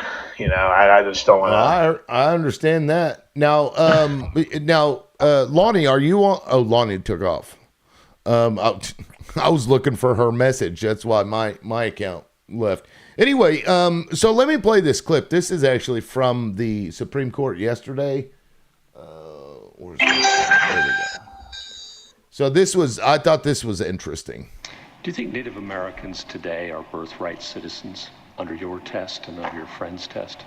I think so. I mean, obviously they've been granted citizenship by statute. Put aside the statute. Do you think they're birthright citizens? No, I think the clear understanding that everybody agrees in the congressional debates is that the children of tribal Indians are not birthright citizens. I understand that's what they said, but your test is the domicile of the parents, and that would be the test you'd have us apply today, right? Yes. So if a tribal Indian, for example, gives up allegiance to... Born today, birthright citizens. I think so on our test. Yeah, if they're lawfully domiciled here. Okay. I'm not sure. I have to think that through. But that's my reaction. I'll take the yes. That's all right. Do you think Native? Well, what's crazy is that this, when written, it actually did not include Native Americans at the time because they didn't consider us as being under the jurisdiction of the U.S. government. Although that changed, with the. I think it was called the Indian Nationalization Act or Naturalization Act or something. That guy needs to be punched in the face. Just saying. Sour. That fucking, yeah. How do you think? Like, I know. How are you a congressman and you don't know the history of the America? Like, dude, are you dumb? Like, how are you voting in? You must have lied your ass off. Jesus. Yeah, it's pretty weird. I think they're citizens. You moron, bro. Right. Wow. And yeah, I mean these because the arguments they're making are just so stupid. Talking about I noticed that too. I didn't catch that part. When the fuck did that must have happened when my headset died and I had to go charge it. I just let it keep playing. But that's okay. I'm going to have to rewatch that because I got to find out when that happened because that right there, I'd have probably snapped. I would have probably turned into you. I don't like that because I've never had a friend that's like a native, but I've met them before. And the thing is like, I don't know why the hell they had to go on a reservation or whatever like that. That to me, I'm very confused by that. Like they should automatically just own the land, period, because they were here before us, and this land was technically conquered. And if anybody doesn't know the history about that, read a book. But you know, they were called all sorts of words like savages and you know, they like little engines and shit like that. The amount of derogatory terms that Native Americans got towards them is that one too. You know, and they you know, we still have like street names and shit named in derogatory ways. There's actually an app you can download that for indigenous, you know, derogatory indigenous words, and it's, I mean, there's a bunch of them still across the country, but there's a group going around like advocating and lobbying to change those, which, you know, right, it is what it is. But well, no, I mean, I'm gonna DIP, bro. It was great talking to you. You I have a appreciate great it, morning. man. Thank you for existing, and I can't wait to be a part more of your lives, man. Yeah, well, it would go usually 9 o'clock Central Time, you know, Tuesday through Saturday. Well, Monday we do the man panel, so I Right. I definitely want to join that because I normally don't work until 12 on Mondays, but I definitely love to join that. Yeah, man. Well, we'll have you. We appreciate it. All right, take care, brother. All right, we'll see you. Yeah, Aaron, like, what is your read of, I don't know how closely you followed the cases yesterday, but what's your read of the, you know, reactions from the justices? What do you think they're going to do? I think that this is going to be, I think it's going to be 8-1, with Thomas being the dissent. You know, it's just, Even it's Alito? crazy. Yeah, I think Alito's, he has like one last chance here to protect his reputation. I don't think he's going to dissent. I think that he's going to, be with the rest of the court and uphold birthright citizenship, because it's just so obvious. You know, I have degrees in communications and sociology, and in terms of communication, I've listened to a lot of Supreme Court hearings and arguments on like the common law side and First Amendment issues, which this one isn't. But listening to it yesterday, it was absolutely wild. I have never heard somebody less prepared to argue before the Supreme Court. It was just a joke. You know, you could speculate all day about why Donald Trump walked out, but I hope it's because he was really embarrassed, because it was just, it was so obvious, you know, that he just doesn't have anybody in that White House who's willing to like be honest with him. Because if anyone had been honest with him and not just said, yes, we'll do this, you know, Right. if anyone had been honest with him, he would have known that this just had absolutely no legs. Now, the truth is he probably walked out because he was pissed at the Supreme Court. He thinks that there's Or he supposed to be on shit his team. diaper. There's a possibility that's a good possibility. that he shat himself, and he was like, oh, hey, Stephen Miller, come over here, buddy. I'm sorry. Yeah, totally. Yeah, well, I mean, I feel optimistic also, because like, it's never had precedent in any other way for almost 200 years now. Like, yeah, there's no cogent argument for this at all. There just isn't. He's like trying to force domicile as like a thing, like has nothing to do with that. It's not even stated in the fucking amendment itself. Nope. Now, I want to play this little clip. It's very short. This is Donald Trump speaking about these. Listen to this guy. Republicans, judges, and justices, they always want to show that they're independent. I don't care if Trump appointed me. I don't care if he doesn't make any difference to me. I'm voting against him because they want to show their independence. You know, stupid people. This motherfucker's literally calling any justice that votes against him stupid. Yeah, they are supposed to be, in fact, independent. Right. They're supposed to be interpreting the Constitution, not just kowtowing to whatever Trump wants. But he doesn't understand that. It's weird. Yeah, I wonder if that's just like worldview, that it's like part of his person. that he Well, thinks it that, is. you know, if I do for you, you have to do for me, and if not, now you're an enemy. I fucking Well, weird. and he's still, even 6 years into kind of, being a president, basically, he still doesn't grasp how the government works. He still doesn't grasp separation of powers. In his first term, he was complaining about his attorney general. I think he was complaining about Bill Barr, but it might have been someone else at the time because he was, running through people like crazy. But he was saying, oh, I don't have an attorney, because he thought, and he continues to believe to this day, that the attorney general is his personal attorney. And that's why he, sends her to go after people and to prosecute people all the time, which this isn't how this works. That's never been how this works. The U.S. Attorney's Office is completely, they're appointed by the executive, but then they operate completely independently. He doesn't understand that at all. Yeah, I wonder if that's because of his, he's just used to like the corporate world, and to him is like, I've hired them. They're my employees. They have to do what I tell them. And Yeah. it just doesn't work that way, And I now, mean, it Lonnie, shouldn't. I got your link, but when I click on it, it says something not found, page not found, or whatever. So I'll try to look it up later. But I appreciate you finding that for me.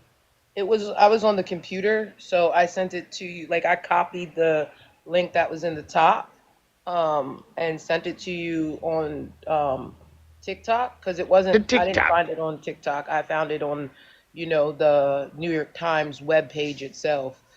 Yeah. So I'll that's where look it came for it from. because whenever I tried to Google it, but then it just came up with the wrong shit, like recent stuff. So I'll have to do some digging, but I can't do it while I'm on the live. It'll just take too much time. Right.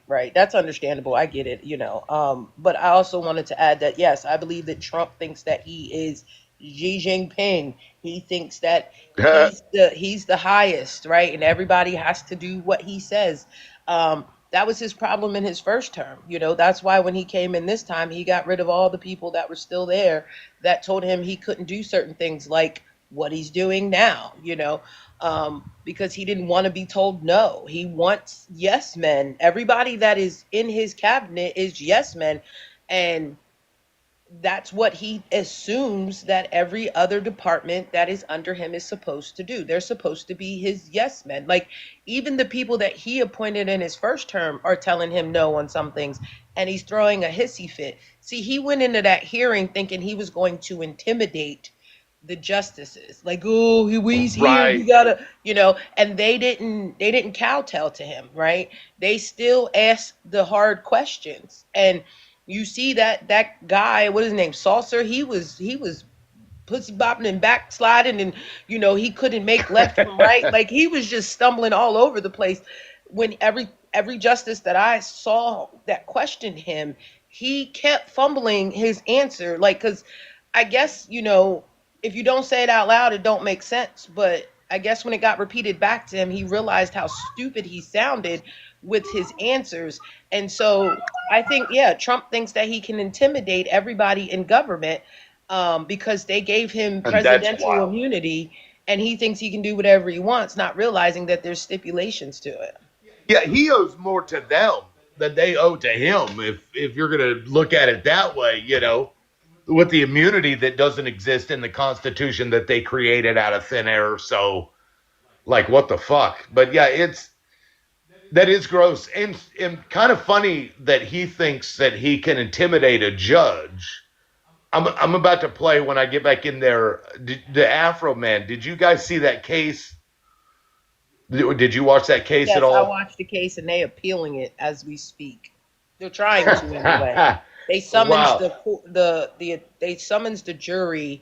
I'm not sure exactly what that's called, but they polled the jury to see if they could ask for a retrial or an appeal or whatever the case. Wow. Yeah.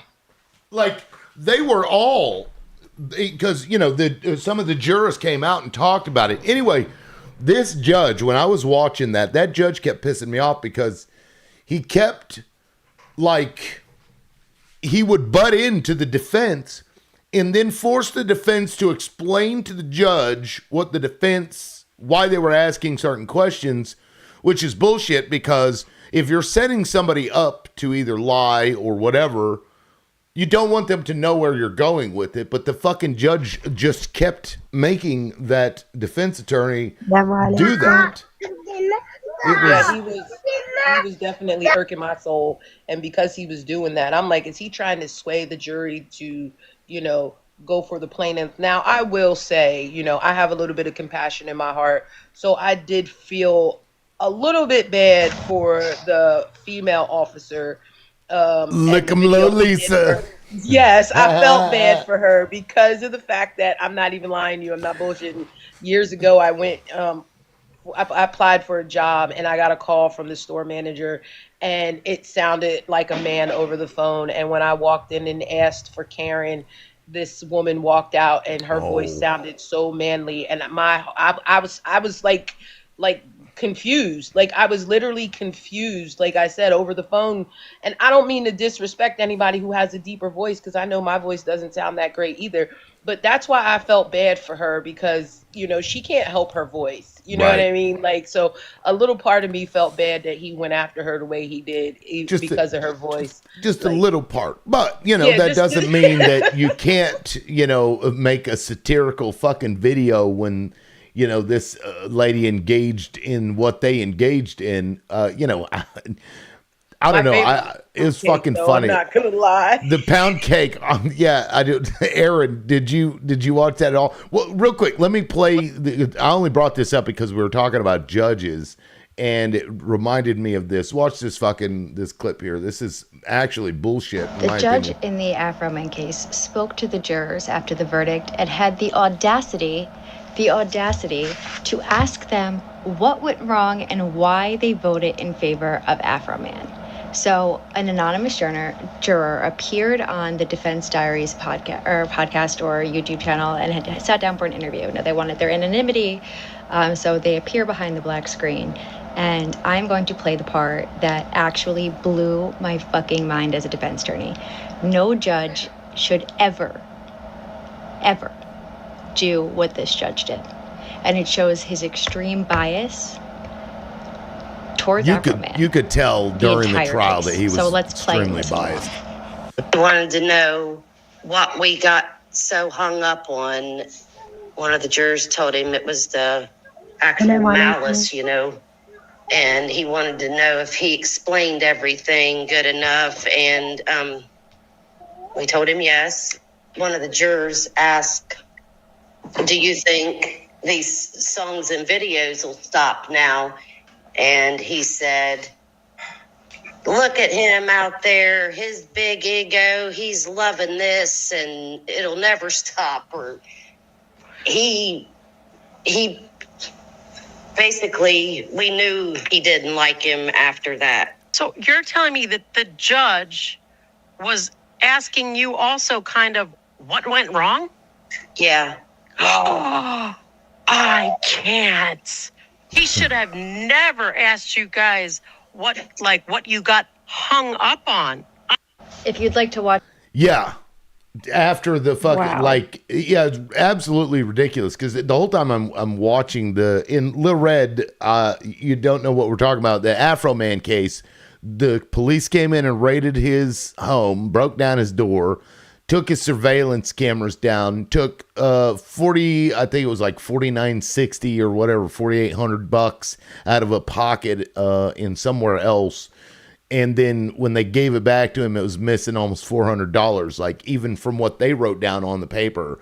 So like they stole his money, took his cameras down, busted his door, wouldn't replace any of this stuff. And courts have ruled that a police coming in and doing stuff with a warrant, they're not obligated to like repair anything. So he couldn't get his money back and they weren't going to do it. They didn't find anything. And so he started doing videos about him. And then the police, because he was doing one, about every officer basically that was there. And they sued for, what were they suing for? Like $6 million or something? fucking it was a some large amount, ridiculous and amount of money. Yeah. yeah, it was ridiculous. And that judge, he kept like there was one. I think it was the dude he referred to as the wrestler. The Afro man's attorney asked him a question and he wasn't answering it, and so he was like, "Judge, can you have him answer the question?" And he was like, "He's answering it. I can't make him say anything different than he's already saying." And it was kind of like, Even though he didn't answer. contradicted himself on the stand, because he was like, because Afro Man made the song about him allegedly having an affair with this officer's wife. And they were like, "So do you believe that Afro Man had an affair with your wife?" And he was like, I don't know. And then a few moments later, he comes and says, "Well, see, the problem is that my daughter, who is biracially black, came home from school wondering if Afro Man is her dad." And so it was kind of like, wait a minute, hold up. Like you say, you know what I mean? Like you're devastated because you're not sure if Afro Man had an affair with your wife, but then they brought his wife for Afro Man's defense. Like, it was wild. And I was like, what is happening right now? Like, talking about bruised egos by white people who think they're in power. Right. If that's not what this is, it's crazy. Like, it was sad, tragic, and hilarious all rolled up into one. And so now, since there are people that aren't familiar with this is one of the songs, probably the most, the biggest rated one. It's pretty fucking funny. Here we go. The Adams County Sheriff kicked down my door. Then I heard the glass break. I'm probably gonna get a copyright violation. Found no kidnapping victims, just some lemon pound cake. There is Mama's lemon pound cake. It tastes so nice. It made the sheriff wanna put down his gun and cut him a slice. Of what? Of what? Oh my God. It's pretty good. Lick 'em low, Lisa, though. I was rolling. I was in tears when I listened to that song the first time. Like, watched the music video. They had that lady that was depicting Lisa. I mean, it was pretty brutal, but I mean, what do you do, right? Absolutely. I love this. I love the whole thing. Again, a victory for the First Amendment. And That's right. also, it really is. You can't, these guys can't prove anything. I don't know. I'm never going to be on the side of cops in this situation. I'm just not. Right. And parody is protected under our laws. I am flabbergasted, though, that the judge was trying to pick apart why the jurors didn't, I guess, vote his way. This is the first I'm hearing of that, and that's absolutely insane. So inappropriate. Yep. So inappropriate. I wonder, I mean, I don't know. There are a lot of jurisdictions where judges don't have to be attorneys, have a Juris Doctorate. I wonder if this is the case there, or it could just be like just a really corrupt judge. But it's wild to me. I'm sure you're aware of that in a lot of, it happens particularly in like smaller counties in the country where you just, and anyone can run for judge. It can be a guy that works at the gas station. Well, can I add this? Really? Yeah. To that point of That's judges, crazy. right? And voting in their favor, that brings me into the fact that they are now trying to retry Letitia James in 2 different states on the same charge. Again, I think it's double jeopardy. Illinois and Florida. No, they moved to Illinois and Florida now. Like, there's one in Florida they filed in Florida against her for the same tax fraud buying house situation. And then they also did another one in Illinois. So they're picking certain judges to go in front of because the lady that he appointed to try her the first time, the judge pretty much, kicked her out the court and was like, this isn't your lane.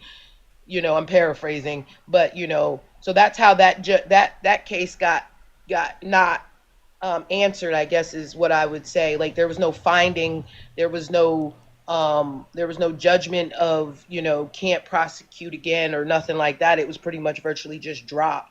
So they went to Florida and I think it's Minnesota to retry Tish James again. Now it's a criminal case, isn't it? The fraud, when she bought that house and she let her niece live in it, I don't necessarily know if it's supposed to be. So did they do one in federal? Is the first one, was that federal? Because I don't, I remember it, but not all that well. I can't remember if that was federal that they did with her, but they or if it was, I think it was state. It was New York State, wasn't it? That they tried her in for fraud, supposedly tax fraud or whatever it is, because she claimed that the house would not be what, I don't know. Same thing Donald Trump be doing with his houses. They tried to flip it on her, and so, but what it was is it got dismissed. But there was no rather without than a prejudice ruling. or Oh, whatever. I see. You know what I mean? There So was no now they're actual redoing ruling. it. Yeah, they're in Florida. They have a case they're trying to open a case in Florida, and they're also trying to open it in Illinois at the same time. What I'm saying is they're jumping the country looking for judges that would agree with them. Similarly to what we were saying in the Afro Man case, how these people probably picked this judge thinking that they were going to agree with them. And this is what this administration is doing and has been doing with prosecuting the people that Donald Trump doesn't like. They're taking it to places where they think the judges will agree with them, even if it's as ridiculous as trying to go after Tish James when there's no case there. Because if we understand the case, the initial two people that tried to try her looked at the case and was like, yeah, there's no evidence here. Like, what are we doing? So he pulled his personal attorney in, and then the judge pretty much kicked her out and was like, this isn't your lane, so to speak. Like, you don't have what it needs to be here. So the case got dropped, I guess, and now they're trying to do it again, is what I'm saying. Yeah, if it was dismissed, then yeah, I guess that wouldn't fall under double jeopardy. But I don't know. It sounds like they just all need some pound cake, some lemon pound cake. Should fix them right up. The corruption in this administration, is just so obvious and gross. Like he's doing the very thing he complained that people were doing to him. Which I wondered, what do you guys think if Garland hadn't gone after Trump at all, if they hadn't gone after Trump for anything, do you think he still would have won? Won the presidency? Yeah, the second time. You know what I mean? Because he wouldn't have been able to use that. Oh, well, it's me, that fucking Israel shit that the victim and the predator. I think that, yeah, he would have won because it wasn't about what he did do. It was about who he was running against, and why they didn't like Donald Trump. They still didn't want to see a woman in office. At the end of the day, that's what it's about. It was about a woman being in office, and they weren't ready for it. And some of them weren't ready for it to be a woman of color. Like, honestly, they voted. Yeah. They didn't vote against her because they liked him. They voted against her because they didn't like her. And that's my opinion. Yeah, I agree with that. But I think that the question has to do, if I'm getting this right, there are a lot of people that assert that Donald Trump, ran for the second time to avoid going to prison because he was convicted. And, that's true. Well, I think that's a happy accident. I think he would have run regardless. He would have run either way. Yeah.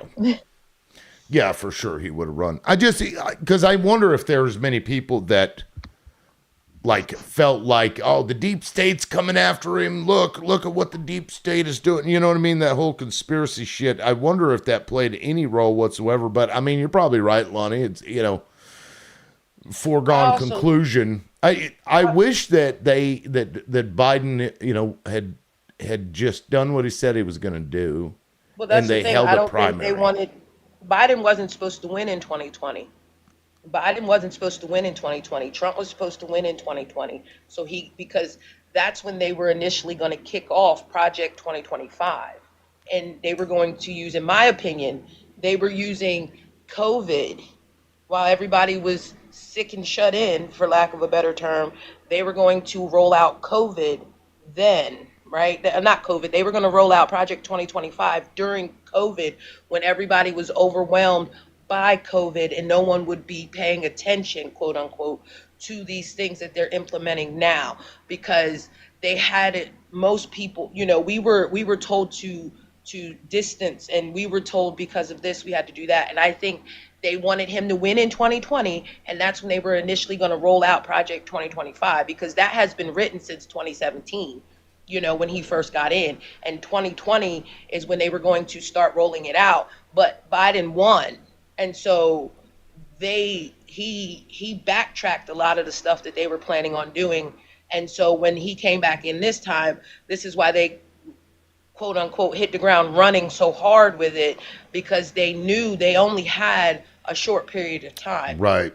And Well, and and, so I feel like had Trump won, in 2020, I don't think the apparatus that would have been behind him would have been as powerful and coordinated as it was 4 years later. So I think it actually hurt us, that gap, because it gave him time to work those deals and make those promises and get all that money and all that support. You know what I mean? Like, do you guys, do you think it would have been less bad if he'd have just rolled through his second term? No, I think it would have been just as bad, because the only difference I see between him not getting elected then and getting elected now is that he didn't have the tech bros then. He only had the Heritage Foundation then. Right. And then because they eventually decided that I think they didn't want him. Like, I think they only chose Donald because of the base. And then they realized that he's a loose cannon.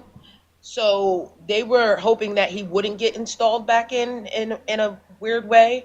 But he understood that if he didn't, he was going to get prosecuted for his 34 felonies. So he convinced them, and so then he got the tech bros on board, like, Thiel and Musk, to help push the propaganda to get him finally elected again. And so, then they started going full steam ahead with Project 2025. But I think we would be a lot further along, obviously. And I also think, in my opinion, that their goal was to push J.D. Vance via Peter Thiel. That's why there was the flip between him not liking Trump to him supporting Trump. And I think what's going to happen moving forward is that they are going to push J.D. Vance, as he wasn't never for Donald Trump. He only supported him because he was the vice president. And he is not going to do things the Donald Trump way. They're going to do things the Christian nationalist way. And so that is J.D. Vance's role in all of this. And this is just my opinion from what I'm seeing, because he's not speaking out a lot about what Donald Trump is doing. He's staying pretty mute, So I think the narrative when it comes to 28, J.D. Vance is going to be the front runner for the right. And they're going to turn around and, use what Donald Trump is doing. That'll be bad to push for them. J.D. Vance. That's what I think is going to happen.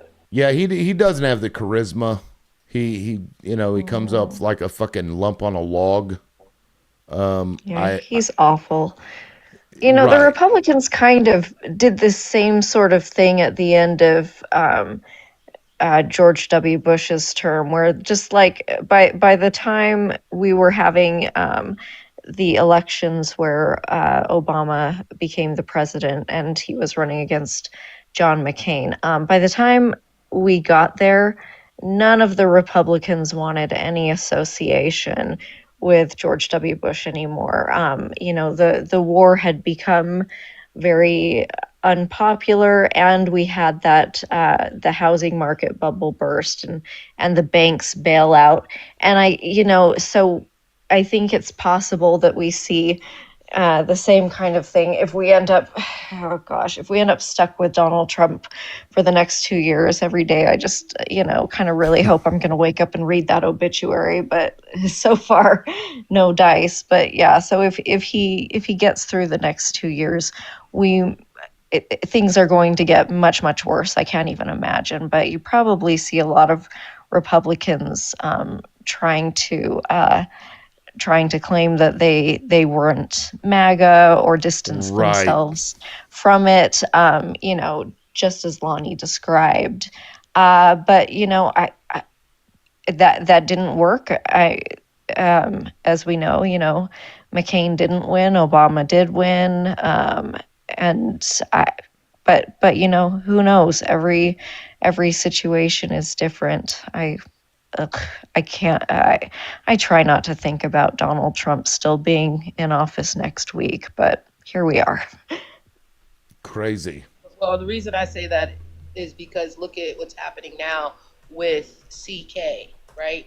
His wife is flaunting JD Vance all over the place. Like they are flaunting that narrative. Do we think that they were having an affair? No. I mean the way that she hugged him, put her fucking hand around the back of his head, and I got questions. Not that I do too. I don't think that there was that. And the reason I say that is because looking at her, I don't see her. I mean, it could benefit her at the end of the day, but I don't think that they necessarily did. But I do believe that they are using, because CK is a martyr, right? They martyred him. So everybody that is in that realm on that side of things, they're flocking with Erica, and then she's tying it to JD. Like, that's what I'm saying, like the Christian nationalism situation, because that's where they want to go. Because if we look at that organization, because I went down that rabbit hole, they are connected to the New Apostolic Reparation or something like that, which is also connected to the same people who had something to do with the FACE Act being implied back in the 90s with the church and the AB clinics. If you remember that whole booming situation, those are the same people. They just rebranded themselves into this situation now. Like, that's who they are. I mean, absolutely, Lonnie. I don't know if they've had an affair, but I think that we're trying to make it look that way. I'm so glad you brought up the CK situation, because that's actually what I wanted to talk about today. I really wanted to pick y'all's brain about this and maybe see if some more people, a lot, among other things. But first of all, going back to, you keep saying, Lonnie, Christian nationalist, but let's be very specific. This is white Christian nationalism, and USHA is a problem for them. USHA is a problem for them because they're racist, and because I think that, frankly, I think that Vance is a little bit of a problem for them too, because Christians don't consider Catholics Christians. And so that he's a problem in and of itself, but one that they can probably overcome. USHA, though, being not white and not a Christian or a Catholic at all, that's a problem for them. And I think that they're trying to create a narrative that centers Erica and kind of just helps people try to forget that Usha's there, because I think that that's what they have to do if they want Vance for president. I don't know if they really realistically think that's going to happen, but I think that that's what they're banking on right now. But okay, so the Charlie Kirk thing, the bullet not met. Here's my thing. Liberal, I'm sure you don't remember this, but I think I talked to you not too long after Charlie Kirk was unalived. I actually graduated from UVU where he was killed, and I taught sociology there as well for a while. And it's always been my opinion that this guy, is his name Tyler Robinson? Am I getting that right? Yep. Yeah. I've basically been the opinion that this is cut and dry. He did it. So now that I'm hearing more and more things come out about it being possibly not him, I've heard the whole explanation about Erica possibly being behind it, the I Nation possibly being behind it. But the problem with the reason I can't get behind these conspiracy theories, and if any of you can come up with this explanation for me, I'd love to hear it. Where does Tyler Robinson come into this if he wasn't the guy? That's what I've yet to hear anyone say. Why was he up there with a gun? Why did he text his roommate the confession? Like, as I mean, those were weird texts, but like, as far as I can tell, they're real. Like, if he wasn't the guy, then where did he come from? And So I just don't get it. Go for it. there are reports that leading up to that day, there were a bunch of foreign vehicles, out-of-state vehicles that showed up, black SUV type vehicles around into his home. And I don't know if you've heard of the people that will they'll go crazy and they'll say people are following me, people are doing this, all these crazy things are happening to them. Like a paranoid schizophrenic. Well, you would think that, but then some of these individuals document these things of these people following them and doing this shit. I think that the government does have a way, because they've been working on this for a long time. I mean, MK Ultra is and was real. I think it's possible that they can make somebody driven to the point of doing these things. So, or, Yeah. who knows what that connection is. There's no proof or evidence of it, but that's just a theory as to, to offer that, because he was involved in some way, obviously. Can I give you my thoughts on it? What Sure. I might have happened? So, CK had an arch nemesis, right? And he was the leader of the Groypers, right? And this kid was allegedly a part of the Groypers. And CK had made many references to the trans community, right? And this gentleman's partner, I don't know how you want to classify that, happened to be part of the trans community, allegedly.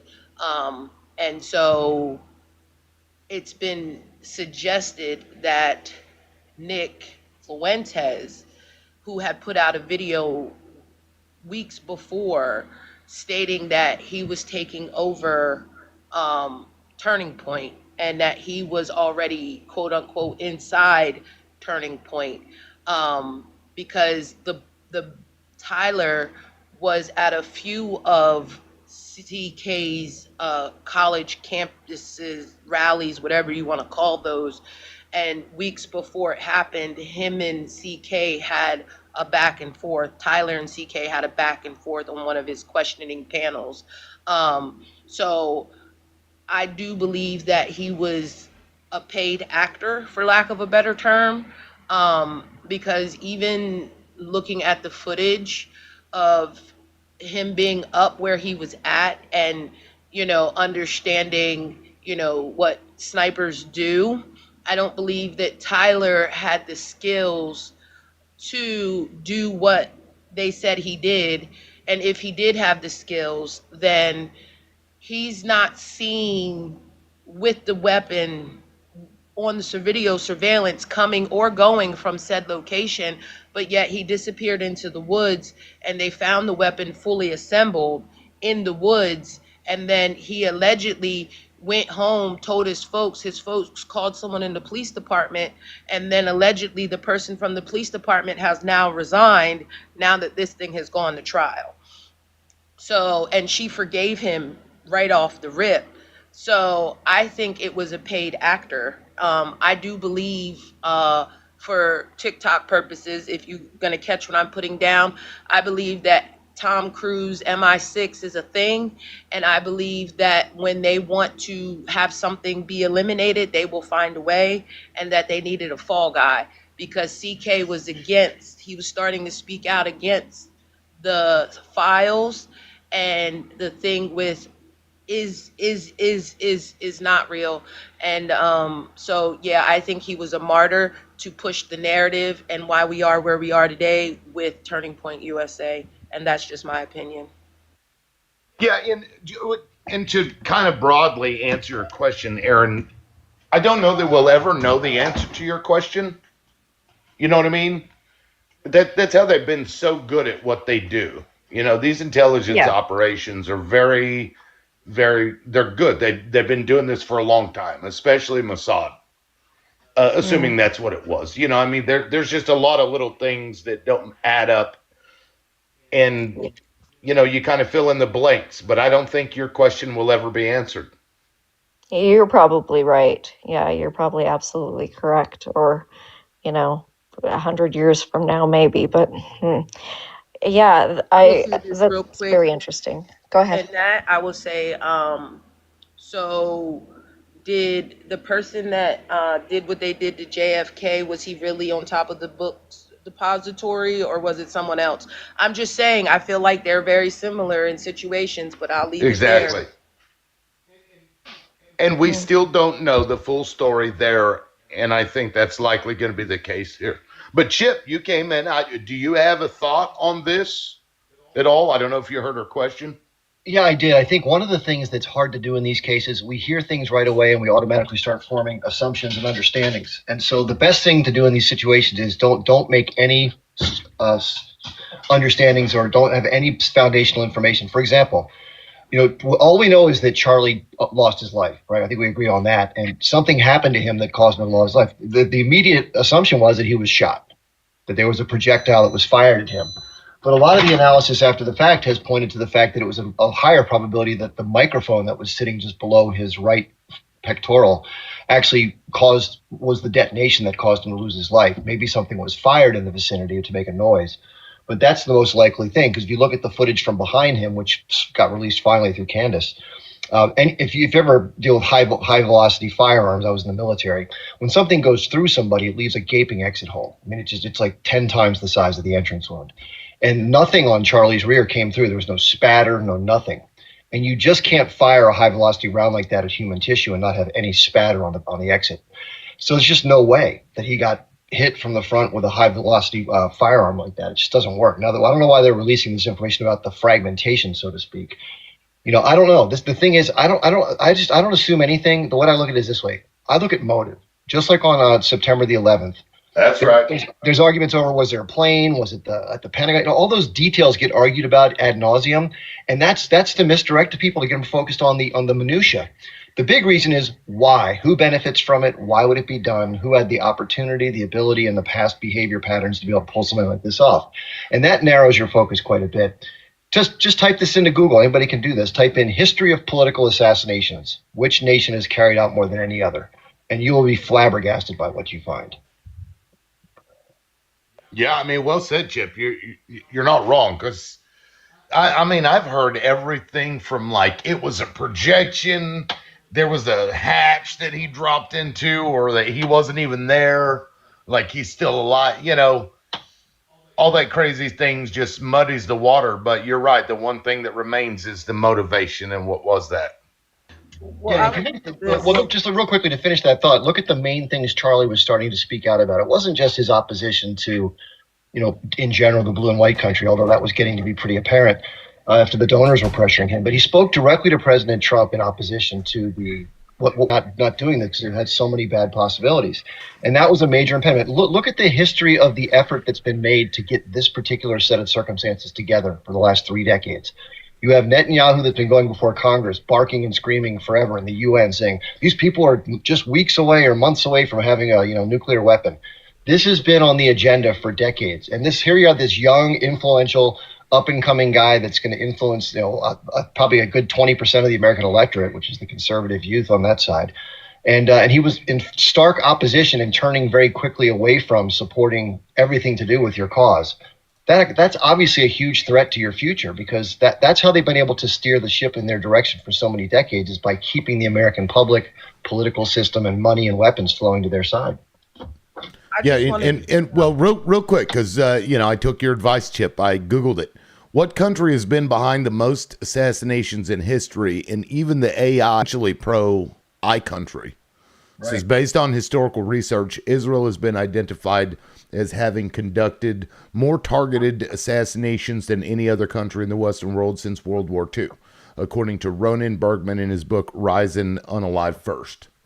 Of course, it's saying in the Western world, although I didn't ask it that, but, whatever. Well, I just want to know what happened to the young man in Butler, Pennsylvania, that tried Don't hear anything about it, do we? I'm just saying, because that man, he passed away, and his family didn't have much to say after that either. You know what I mean? Nothing. Yeah, so that's why I'm saying, like, I get where Chip is coming from with the don't jump to conclusions or whatever, but I definitely didn't have much to say when the case first broke. Like, I stayed pretty, mute on it, and I was watching and listening and paying attention, and like I said, earlier, Lee Harvey Oswald, he never made it to trial. You know what I'm saying? Like, so we don't know if he had something to do with that, or if he was just up there smoking a cigarette because he wasn't supposed to be up there. And I don't wonder if Tyler isn't, his grandson in this moment. And the same similar, but there's so many instances where we don't know because they don't want us to know what is actually going on when these things happen, So yes, we can speculate, we can assume, we can do all the stuff and things, especially with the situation that's happening now when you have, the president of the United States doing a 20-minute read on what is happening with Iran, and he is saying all types of mis and disinformation and contradicting himself left and right. And you have his Marco Rubio saying, well, don't believe nothing you hear unless it comes from me or the president or this administration. So, we can't just base our conclusions off of what actually happened, especially if this is a situation where they did this on purpose. They took him out for the reasons that you mentioned, that they're not going to tell us the truth, the whole truth, and nothing but the truth. They're going to try to, get away from this as far as possible to make it look like, this young kid was mad at him for spewing the things that he spewed. But like I said, I don't think the kid had anything to do with it. I think he's just a paid actor. He's just the fall guy for whoever actually really truly did this, just like Lee Harvey Oswald was the fall guy for JFK. And I'll pause there. Yeah. And Aaron, so like, was it the bullet thing that got you to start questioning it, or because no. you said that initially you were, you just, I guess, assumed to believe that it was Tyler. Yeah, I did, because I live here. I'm very and worked on that campus and got my bachelor's degrees there. So I am very familiar, and I, as much as people were like, "Ooh, that's a professional," I know from what I know that that's not a difficult shot. And so I just thought, I think that we're all wanting a better answer than, this young guy, but it really looks like the answer was just that it was this guy. There are some things that are just, Occam's razor, where the simplest explanation really is the right explanation. So I didn't want to jump into conspiracies in the days following, not because I'm, so adamant that it be Tyler Robinson, but just because I in general want to refrain from, it's that whole, basically the Occam's razor thing where you say, like, if you hear hoofs, think horses, not zebras. And so I'm like, it's the obvious answer, so it's probably the correct answer. And what got me questioning a little bit was actually, well, partially my son, who's a political science student in Washington D.C. at George Washington University, who's he's picked up he's I don't know, he knows a lot more than I think that I'll ever know about things, and so him giving some credence to some of this stuff was what initially made me think, this is weird, because he's a very analytical and politically savvy guy, and so for him to entertain that notion was like, well, maybe there's something here. But ultimately, I think it was that same. Now I can't remember the creator, but there was a viral video a week or two ago where this kid who says he's, I don't know, like a son of a billionaire Erica, or something. Yeah, I know and who that you're was the talking thing about. where he described, the whole timeline with Erica, and actually, I mean, all of it was very believable. But again, what I'm saying is that I was like, you know what, this all does make sense, except for what you're not explaining to me is who the hell Tyler Robinson is and what ties Right. this guy into it. And so that's what I've been, trying to get an answer to. And I think that, Lonnie, I think you gave some interesting points that I'm going to look into more, because I didn't know that he'd been at other Charlie Kirk events. That's a very interesting fact. The bullet is actually not very compelling to me, because the explanation. Oh, you cut out, Aaron. We lost you. Mossad got her. Aaron. Well, Aaron will come back. If you can hear me, Aaron, type it in the comments, because we can't hear anything from you. Because I was That makes gonna. sense to me.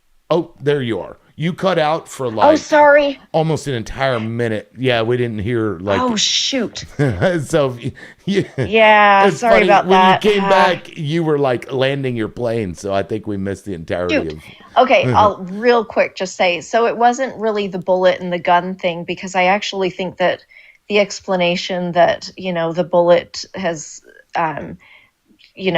isn't identifiable as being with the gun because of, it hitting its target itself. Just it's more that it's not conclusive, and that makes sense to me. So yeah, it's Right. not the bullet thing. It's the it's the totality of information about Erica Kirk and what they were grooming him for that made me interested in it.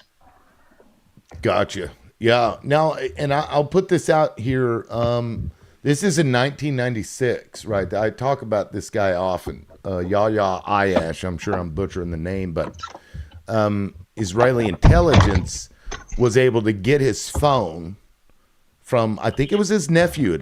I think he had given his nephew his phone because he wanted to reach out to him, and somehow that phone got to Israeli intelligence, and they put an IED inside of it in 1996. And then whenever he answered that phone, it blew his head off. And this is what Israel's been doing. Like, they've been doing this kind of shit for like ever now. And so, like, and think about it this way. Charlie Kirk had told his friends that he was afraid that Israel was going to unalive him. Oh, Kara, I'm going to mute you there for a second. Anyway, he had told his friends that he believed that Israel was going to unalive him. In any other investigation, homicide investigation, they're going to follow that lead no matter what. If you think somebody's going to unalive you and you say this and then you get unalived, like, that's the first place they're going to look. But they didn't look there, So it's, I don't know. They're very good at this, covering it up, making it. This is what they do. Now, Kara. Yeah, for sure. I'm going to drop out just for a little bit because I got to do some things, but I'll keep listening. Sure. And if I can come back up, I will. But thanks so much. I love that explanation. Yeah, thank you, Aaron. I appreciate it. Yeah, we'll see ya. Yeah, it sucks, though, that, there's probably never going to be a definitive answer. But like Chip said, the motivation, who benefits, is very important. Because another thing, Joe Kent said that he passed Charlie Kirk, like, in the hallway one day, and Charlie told him Thank you, Chevy. Charlie told Joe Kent, try to keep Trump from going into Iran. This is one of the reasons that Joe Kent resigned. This is what Joe Kent said. Yeah, and just one general point to add to this, and this is not a dig on anybody in particular, but the person that was just up here sounded like a kind, decent, honest human being. And I think most Americans fit that category. Most people are wired pretty much the same way. And so they're relatively, they assume people are being honest with them unless they have a reason to distrust them. And I think our government and those in the intelligence communities take great advantage of that goodwill that we grant towards those that we, supposedly put in charge. And one of the things that if you spend a lot of time researching this stuff, you've come to learn that they've routinely abused and misused that trust in so many depraved ways that it's hard for you to even have any faith in anything they say anymore. So if you look back at all of the historical events just in the last few decades that we've been given sort of public descriptions of things, what happened before the Iraq War. Oh, they got these weapons. We got to go. Well, of course, that turned out to be complete nonsense. Why did the buildings fall in New York City? Well, the weight of the buildings and the jet, it turned out to be complete nonsense. Why did Building 7 fall? Well, it just, everything doesn't make any sense, and yet we keep giving the government the benefit of the doubt and trying to trust the official stories as they come out. Occam's razor is what they use to deceive us. Just to let you know on that, but they look at what makes the most sense and try to play that off on the public, and then if anybody questions that, they start to disparage the person. You're crazy. Not talk about the issues being brought up, but disparage the person as a kook or whatever they're doing to criticize Candace Owens or Baron Coleman or whomever else is looking into this still. I would say this: if you're willing to stake your life savings or your life itself on the official story and its veracity, I'm willing to stake my life and my life savings that it isn't the truth, and that Tyler Robinson, regardless of how he got twined into this thing, was not the person who carried out this crime, and that it was done by a much more sophisticated group. I can't say exactly whom, but I think it probably most likely has ties to wealthy interests tied to the blue and white state, whether it's their direct intelligence or not, but people involved with that whole crew, because those are the people that Charlie was scared of, and I think rightly so. Yeah, I mean, clearly. And let me play this clip. This is what you're about to see is non-lethal, for the record. The guy's still alive. But just watch this clip. This is what Israel does. This is the kind of fucking depravity that these people engage in.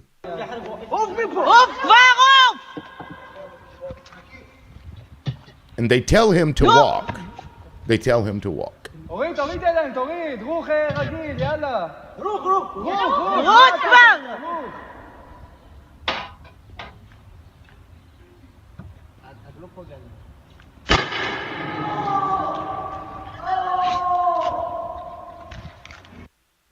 And they fucking laughed about it. Well, this was they beat the shit out of this guy for 3 hours. They hit him with their Jeep, and then they beat the fuck out of him for 3 hours, and then they took him to that tunnel, told him to go, and then they shot him with the sponge-tipped pew-pew bullet. Yeah, that's and I feel like with what Chip was saying, right? I kind of think about that in what I said earlier. I don't know if Chip was here when I said it about them trying to push J.D. Vance in 29. I feel like they're going to do a similar thing. I think they're trying to do a similar thing with trying to use the files to discredit the president and let J.D. Vance have plausible deniability so that they can push this white Christian nationalist type of behavior and situation to the base, because they want Trump's base to flip over to CK's side of politicalness. So I do believe, and I agree with you, Chip, like we can't, like I was one of those naive people years ago that believed that, the World Trade Center was, just somebody having an issue with us because we do nothing. We're just so innocent over here, and we leave people alone, and we just mind our business. And these people, hijacked the plane and took out the Trade Center. And then after, that had happened in years since then, between then and now, I learned that there was so much more to the story than just what I was being told by the media and the World Trade Center, and what it is that the US is actually doing versus what the media was telling me, and I say me, was happening when it came to things like the World Trade Center or why we were in Iraq and, you know, all the things. And so I get exactly what you were saying when you said about Aaron, you know, wanting to believe that the government is going to give us the honest truth, you know. And so that started me on the path that I'm currently on now, and understanding that the US, for lack of better terms in TikTok language, US is a bully. And to know that, you know, this is the same bird with two different wings, right? It's the same eagle, just two different wings in a lot of these And it'll cases. shit on you too. Yes. And so, yeah, I was the naive one. Like I said, you know, there would have been a time where I would have believed exactly what they were putting out about CK. No, I didn't care for him. But I don't think that he should have been unalived, you know. I don't think anybody should be unalived, especially at this minute of a level. I'm not saying I don't believe in the death penalty, because I do. I'm just saying, like, there's a time and a place, and some of these times and some of these places aren't necessary. Just like a children's school, I don't believe that that was necessary. And the things that And the I don't believe US it was is an doing, accident. no, I don't either. And the US, you know, doing all of this to Iran for, you know, the prospect of having more oil and whatever rare earth minerals that they have over there that we don't have access to, is just a bully, just taking what don't belong to you. And you have to paint this narrative that they are the bad guy, and to understand that that's what they've been doing to black and brown people as well, making black and brown people out to be the bad guy, because the crime is worse in the black community or the Latin community. The crime is coming from these people. So the same thing they're doing with all these wars, making those people seem like they're the bad guy. The Iranian people are the bad guy, when they didn't even retaliate after Soleimani. Like, he took out Soleimani. He said it last night, and they didn't retaliate against us yet. And then he still went in there messing with them. Like, to understand that this is what they've been doing this whole time was a real eye-opening situation for me. And my eyes are still being opened and widened, and my mind is still being blown when I find out information as this situation moves forward. And with that, I'll pause.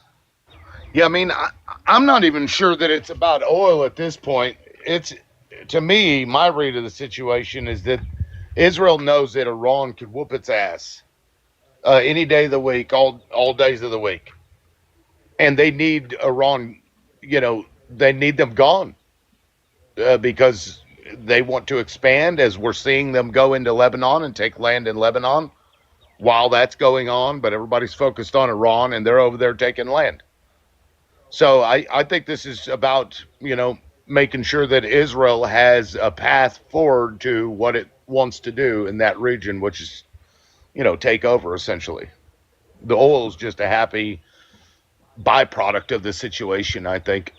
Yeah, I agree with it. It's even worse than that, though, and this is the real problem. When you step back and see the forest or even the planet for the trees, this is a much bigger, broader plan than just in that theater. And this has been going on for a long time, and it sounds wacky, and I'm sure that the previous person would say this is nuts to say this, but if you do the history and you do the reading and you understand the historical similarities that rhyme from time and time to place, this way of approaching things, the way of seeing one's position in society, seeing one's role vis-a-vis the others that you refer to as less than, this is a very similar set of behaviors that tend to take place, similar tools, similar tactics. That's why, again, I refer to it as an operating system and a toolkit, because the players change, people come and go, generations come and go, the places are different, but the activity and behavior stays remarkably similar. And so this is the reason why we're seeing this accelerate in this time period, in my view, is because they worked so hard to get somebody who was so closely aligned with them in such a position of power, where they could have unlimited control, both through the House, the Senate, and the presidency, and even the courts, to accomplish as much of their goals in a shorter period of time as possible. It's basically putting the foot on the pedal and pushing down hard.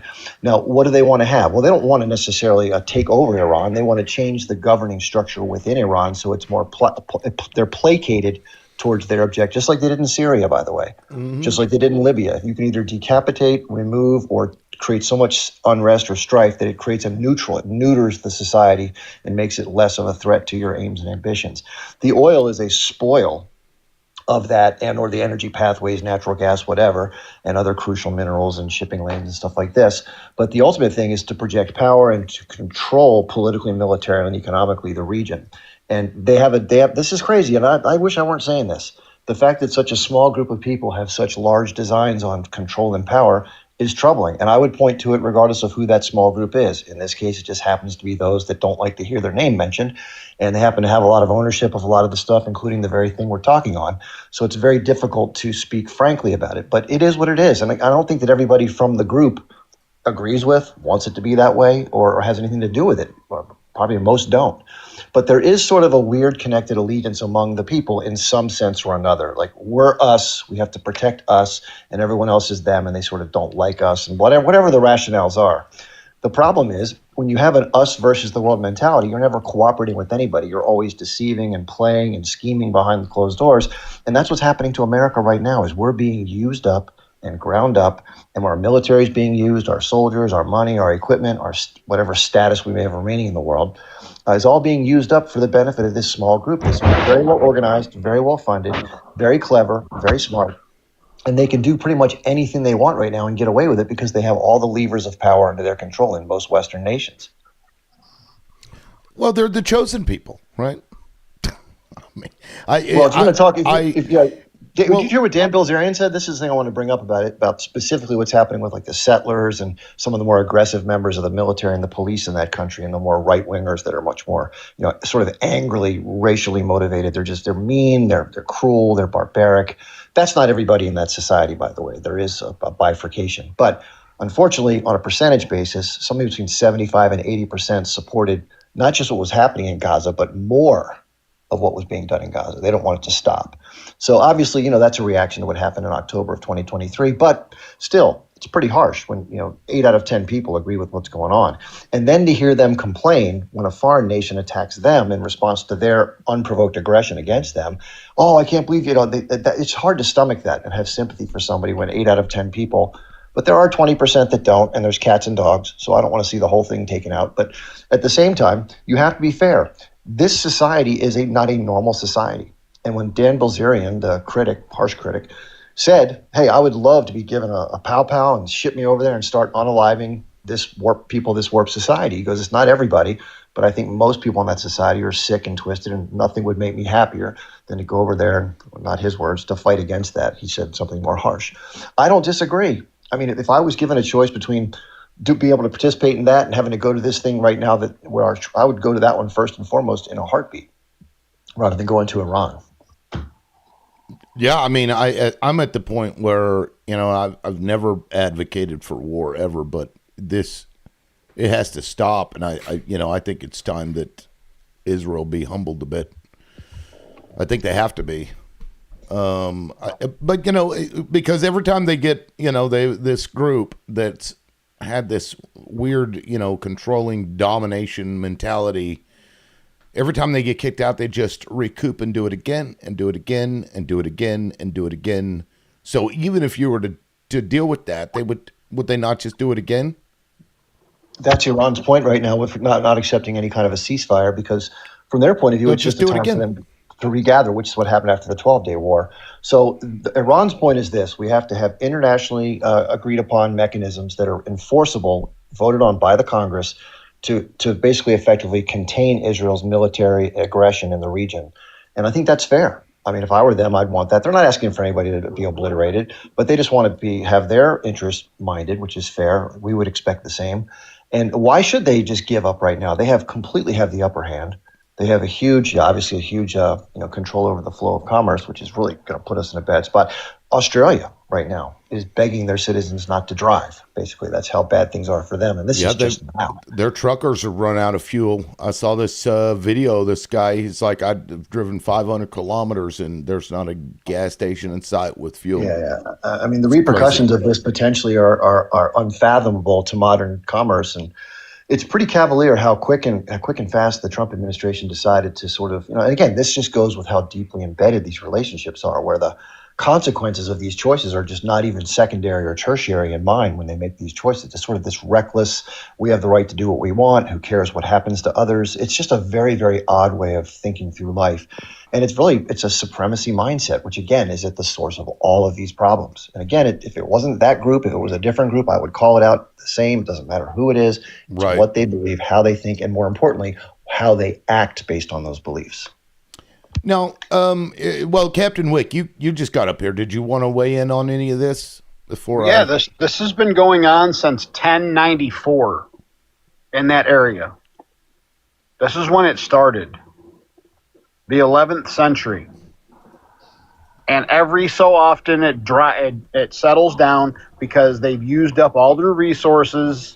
So now they have to stop fighting for a period of time. They have to grow their soldiers because they've got rid of all their soldiers in the fight. So now they have to take their children and raise them and train them. So it usually takes about 30 years, sometimes 40, depending on the population. I mean, we went from 53 to 79. We went from 79 to what year was it that Clinton took out a building over there? 96, 97? 96. Well, somewhere in there. It wasn't 92 when the trade tower got boomed in the parking garage or whatever. Was that 92? It was something. They were doing something. So it was in his first term. But I mean, how long was that from 79? Can you clarify who you're talking about? Who's rebuilding there? Who are you referring to? The whole country's over there because they're all fighting between each other. They all take each other out, and then they have no more middle-aged men, so they have to wait for the children to grow up to become middle-aged men. Which countries? Pick one. There's 7 countries over there that have been arguing with each other for the last 300 years. Can you be more specific, though? Because there's a lot of different variables you're just kind of lumping. Iran, Iraq, Kuwait, Israel. There's a whole bunch more. Do you think the way you've described it is a drastic oversimplification? No, it's not. It's that simple. That's the problem. It's that simple. They keep picking fights with each other, and then they drag other people into it because they don't have the resources themselves. And when one of those countries tries to get on the right path, like Iran did with Obama, signing the accord that they signed, that Trump took us out of, and then not honoring the Budapest Memorandum that he's supposed to honor, that pretty much screwed us with most of our allies because it shows that we cannot be trusted to honor what we say. So I'm a little confused. Okay. About the point. Like you're saying that the countries have been fighting for 300 years. Yeah, these countries have been fighting each other for over 300 years. In what way? Well, Iran claimed they wanted their freedom, so they fight with Israel because Israel wants their land. Israel hasn't been around for 300 years. No, but the people, that area of the country has had nothing but problems since 1100 AD. You're saying no matter who's there, somebody wants it. It doesn't matter what group of people live there, somebody wants that area. Okay, so Europe has done this as well for over 300 years. They've gone around the entire globe and done this. What's the point? Like, it's never going to stop. So we need to figure out what our role is in this because we're one of the youngest countries in the world. We don't have a role in it. That's right. But unfortunately, we do have because since 1945, we have been the world police. We are not the world police, or at least we shouldn't be. Well, unfortunately, we are because the first person they call is us to help. We are not the world police. Captain, which countries has Iran attacked in the last 300 years? None. Persia. Right. So the only But time they've been involved attacked. the only time they've been involved in direct conflict was in the Iraq War in 1988 when the United States encouraged the Iraqi military to attack Iran. You know that, don't you? Like I said, when they've been attacked because we've been drug into these conflicts. No, we that didn't get should drug. have No, nothing well, into. we didn't get drug in. We created the war that happened. We started it. That's not being drug in. That's when our intelligence agencies meets with another foreign leader and says, we want to try to create a conflict between your government and this government. Do you want to work with us? And we worked with the We Saddam did the same Hussein thing in regime. 1953. Yeah, exactly. So the point is, it's not these countries are just sort of violent, thugs that just want to unalive each other all the time. That's an oversimplification. They've had their differences. The Iranians and the Saudis have their tensions. Lebanon and Israel have had their tensions. There's all sorts of regional tensions. But a lot of times there's been manipulation from outside, first by the Brits, and then more recently by the Americans and the Brits and the Zionists to change the region and shape it to the benefit of different power structures. And so it's not, there have been conflicts. By the way, if you go back to 1880 in Jerusalem and you look at the relationships between Arabs, Muslims, and Christians, considering the context that you've painted, it was relatively peaceful. Very little strife went on for about 5 decades. That changed when mass immigration started coming from Europe into Palestine. That shifted the balance that created a lot of strife. And that's what led to the modern problems that we're seeing after the Balfour Declaration. So I wouldn't say it's the way you've presented it is, sort of these people can't handle themselves. They're violent. They're reckless. No, that's not the way I'm presenting it. The way I'm presenting it is they've had issues over there for 900 years because nobody will sit down and talk about it. They just want to fight about it. That's just not true. It is true. That's just not true. That's an inaccurate reading on the history. History proves you wrong. Yelling's not going to make your point any better. Yeah, history proves you wrong. I'm not yelling. I haven't even started yelling. Can I interject and ask a question? Sure. Why do we care? Like, why are we over there in their business? If they've been fighting amongst themselves like siblings, why does the U.S. care that they're over there fighting amongst themselves? Like, I'm confused why we care. I mean, I get it in a broad scheme of things, but let's just be for real. Like, because you came up here and you said, well, this war has been going on since the 11th century between them guys over there. So if that's actually the case, which I'm not seeing that it is. Why are we involved is because why are we involved? Fear and control. Why? We fear what they might accomplish, and we want to control what they're doing. What does that benefit us? That's the point. We don't know because we've never been able to accomplish what we think we want to accomplish. Who's the we? We've been controlling them for a long time now, like especially Iran with the sanctions and making them sell their oil for $3 a barrel. Like, we've been in control over there. But the real question is, why did we start getting in their business if it is between them? Because if it's between them, then we need to be over here minding ours. But it's because, yes, power and control is exactly what they want.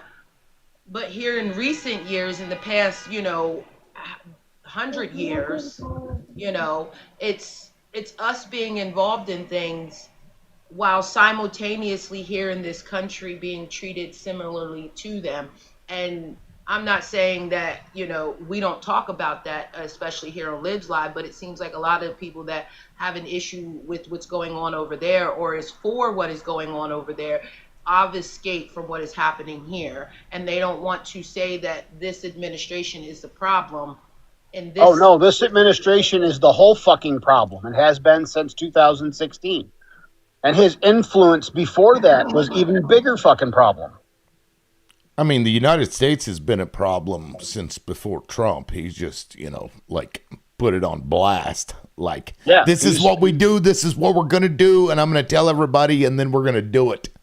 Whereas the other ones, they were like, we're going to pretend like we're doing it for somebody.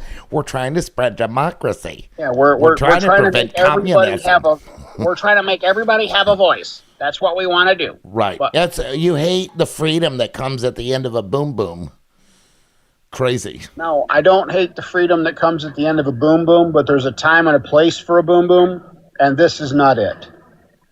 Yeah. So, well, I mean, so that I guess that's why I'm confused, because you, whether you intended for it to come across in the way that we took it that way, and I think My all point of us is, took it that way. So the United States of America needs to fold up every single fucking Air Force base and military base that we have in every other fucking country, bring all of our troops back home, and let all of the children over there decide what they want to be. yeah, I mean, I agree. And then we need to start relations with the ones, because, you know, everybody's so worried about Iran having a nuclear capability. I'm There's not. only 34 countries in the world that have nuclear capabilities. 34 out of what, 217? Yeah, I ain't worried about it at all. I think I they should have wasn't either. gotten one, because then we probably wouldn't be over there doing this. You think they don't have the, if they really wanted one, do you not think they have the connections and the resources to just go, hey, can I buy one of those? Yeah, I mean, it's probably do. They probably do, especially Can I with the buy countries can there. I buy you can I buy you some know. ballistic weapons from you? And then we're gonna strap this warhead on there and just do whatever we want. Yeah, We have the money. And now, like, but of course we were discussing the the cancer of that eye country that exists there. I really think what we're doing now is just to move any country that can defend itself against Israel's fucking shit. We got to get rid of them for them at the expense of American exactly it. soldiers. That's And- what Israel was so afraid of with Iran, is that they were going to be able to say, hey, now you can't fuck with us. We have the same shit that you do. Now we're going to sit down and talk. Right. Which And they should have they done. didn't want that. They wanted to keep their foot on their neck and say, no, you're going to do what we want you to do, or you're not going to exist. And I feel the same way about our relations with Russia. We should have mended that a lot better, after World War II. Well, I mean, we But did. we kept fucking, the commies are coming. The commies are coming. That bullshit. Remember back in 1994 when Russia signed the agreement with the Budapest Agreement, and that's when Gorbachev was removed from power by the Russian Federation because he was willing to give up the nuclear weapons to help stabilize his country that was in deterioration. And they took him out of power. They put somebody else in. Wasn't it Yeltsin that they put in? Boris. Yeah, Boris Yeltsin. Yeah, I mean, my dates are all fucked up. It's been a while. I don't generally. I'm just talking about relationships around the world that need to be on the mend. That the United that's States what I'm saying is chooses domination and war over diplomacy, and we're all human. Well, that's what I'm saying. Between 1994 and 1998, we actually had a good communications with what was the USSR. We had good communications. We were having good communications with other countries that we are now not so happy with. You know why? Because we lost our president, got voted out, the one that was actually doing good, and we got back into these people that were, oh, we got to have the oil money. We got to have the oil money. We got to have the oil money. So we can't be friends with these people. We got to take this from these people. You know what was happening in Russia between 1992 and 2000 in terms of economics? Yeah, they were literally folding up. Now, they were transitioning from state-owned resources to privately owned resources. And so there was a lot of external parties that were coming into the country from the UK, United States, and elsewhere. Big money people that were getting involved in buying up companies that previously been state-owned. And that transition period was very disruptive for the average citizen who had been working under a completely different, more socially secure structure for most of their adult life. And things became very tumultuous and very difficult. And so Yeltsin was a very compliant, sort of stooge-like drunk leader that would work within whatever the Clinton administration advised he do.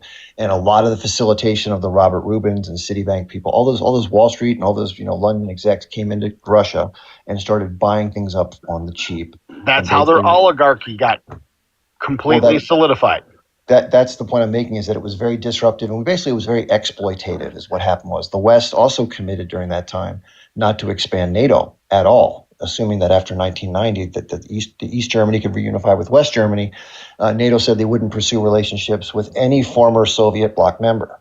Now, 15 countries later, in 2022, they're pushing to arm Ukraine and create a missile positions inside of Ukraine. And again, if you're the Russian Federation now under this stronger leader who doesn't put up with as much crap, obviously they saw this whole thing coalescing around their borders. And they're like, listen, guys, we've already said, you said you weren't going to put any. You're already 15 in. And now you want to get, you want to put Georgia and you want to put Ukraine in it, or possibly at least arm them and have relationships with them, with the West. We just can't have you guys all across our entire doorstep. And I don't blame them for saying that. We wouldn't let that happen in Mexico or Canada if it was China. No, like I said, I understand. I agree with you 100%. But that's like I said, everybody wants to get involved in everybody else's shit. It's interesting that, relations miraculously get better when the U.S. is like, ooh, we can send our billionaires in there to buy up your shit and make some money. These motherfuckers are gross. That's right. That's why we need to do exactly what Denmark did with their economic situation. We need to tax the fuck out of the rich. Oh, Chip, did you see that video I played of Pahlavi at the fucking wall wearing a yarmulke? No, I didn't. Yeah, let me play this bit. It's crazy. And it's like, well, no wonder why they want this motherfucker in there. You're talking about the former, the monarch, the son of the Shah. Yeah. Reza. He's a total piece of crap. Yes. He looks just like his fucking dad too. He's pathetic. He lives about 45 minutes from me. Yeah. Oh wow. Let me find it here real quick. Can I just ask this? When are we, especially the Republicans, gonna come to terms that our servicemen, especially the young ones, are still fighting Israel's wars? That's the problem. We're getting there. Let me play this real quick, Chip. Watch this. I just seen this today. Fucking crazy, man. God, he looks just like his dad.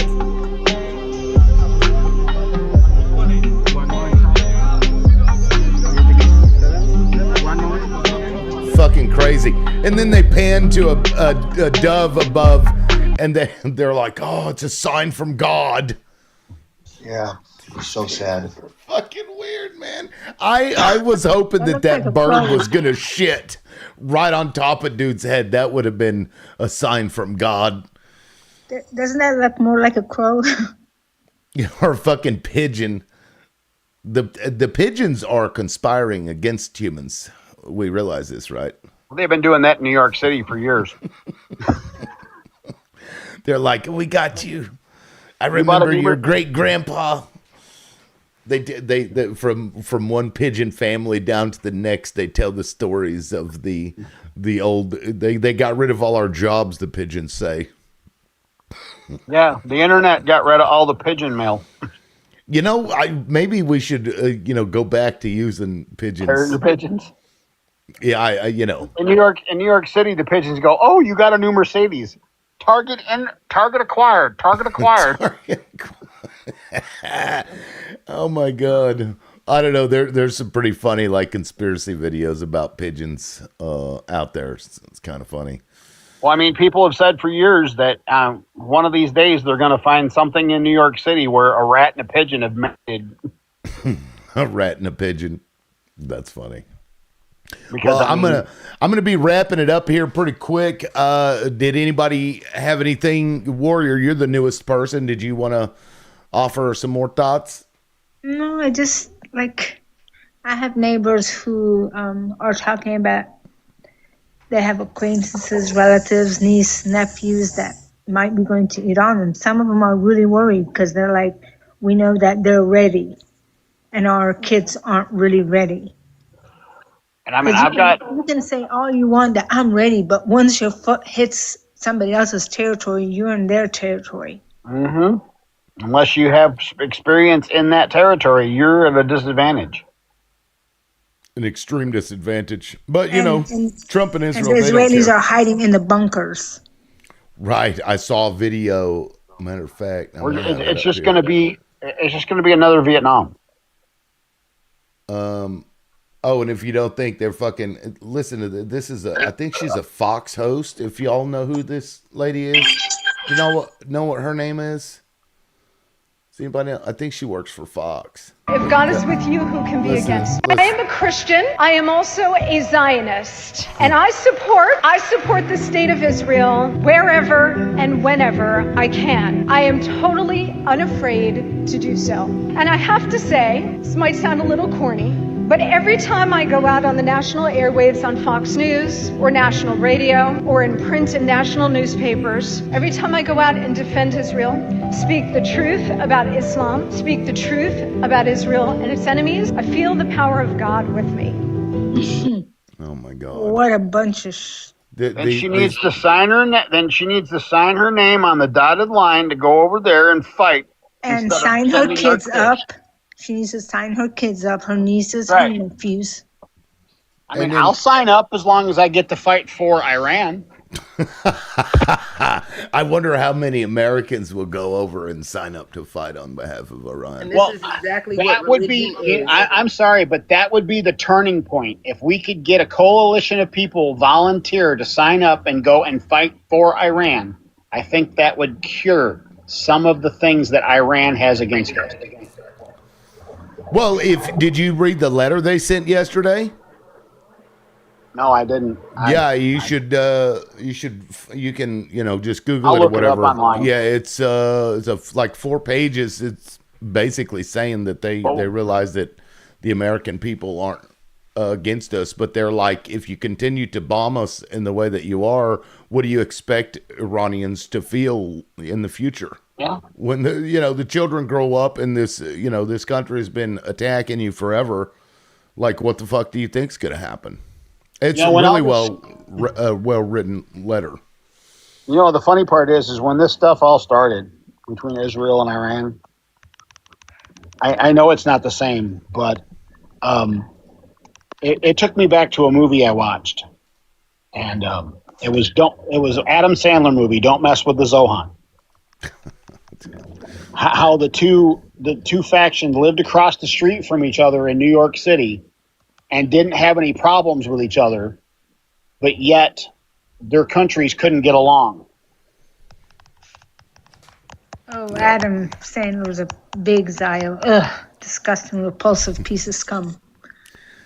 I do like his movies, though. I mean, But that movie was showing that no matter who you are or where you're from, if you can sit down and talk about your issues, you don't have to fight each other. Unless but if the other side isn't willing to sit down, you have to get up and kick them out. That's right. the whole point. Or if the other side says, "Hey, we'll sit down," and then they bomb and Yes. unalive your family while you're talking, Stab you in the back. maybe That's not exactly the greatest. what's the problem is. It's all that That's what happened to Iran. They were on talks and Twice. Twice. Yep. And during the weekend, and they whipped. The worst despicable thing is when you go after someone's children. That is the scum of scum.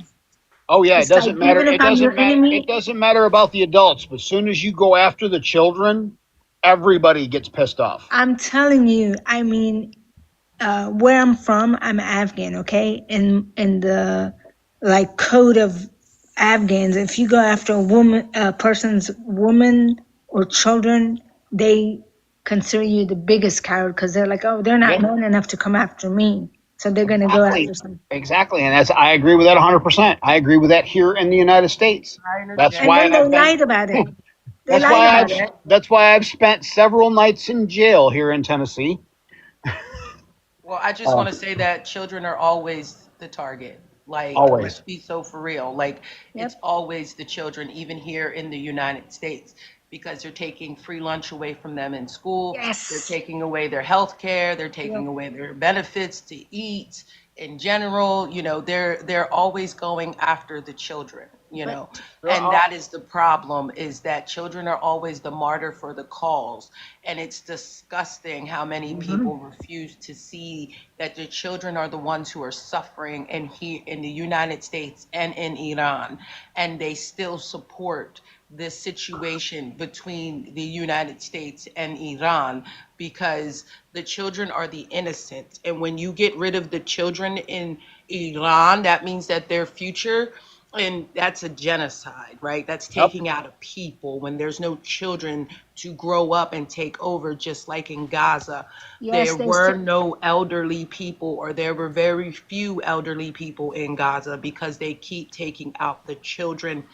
And so no one gets a chance to be old enough to run anything. And that is the whole point of what Donald Trump and this whole administration has been doing, even in Venezuela, even in Cuba, even in the Congo with Rwanda, like the whole Nigeria, thing. Well, the whole situation is connected. All this stuff is connected to one thing and one thing only.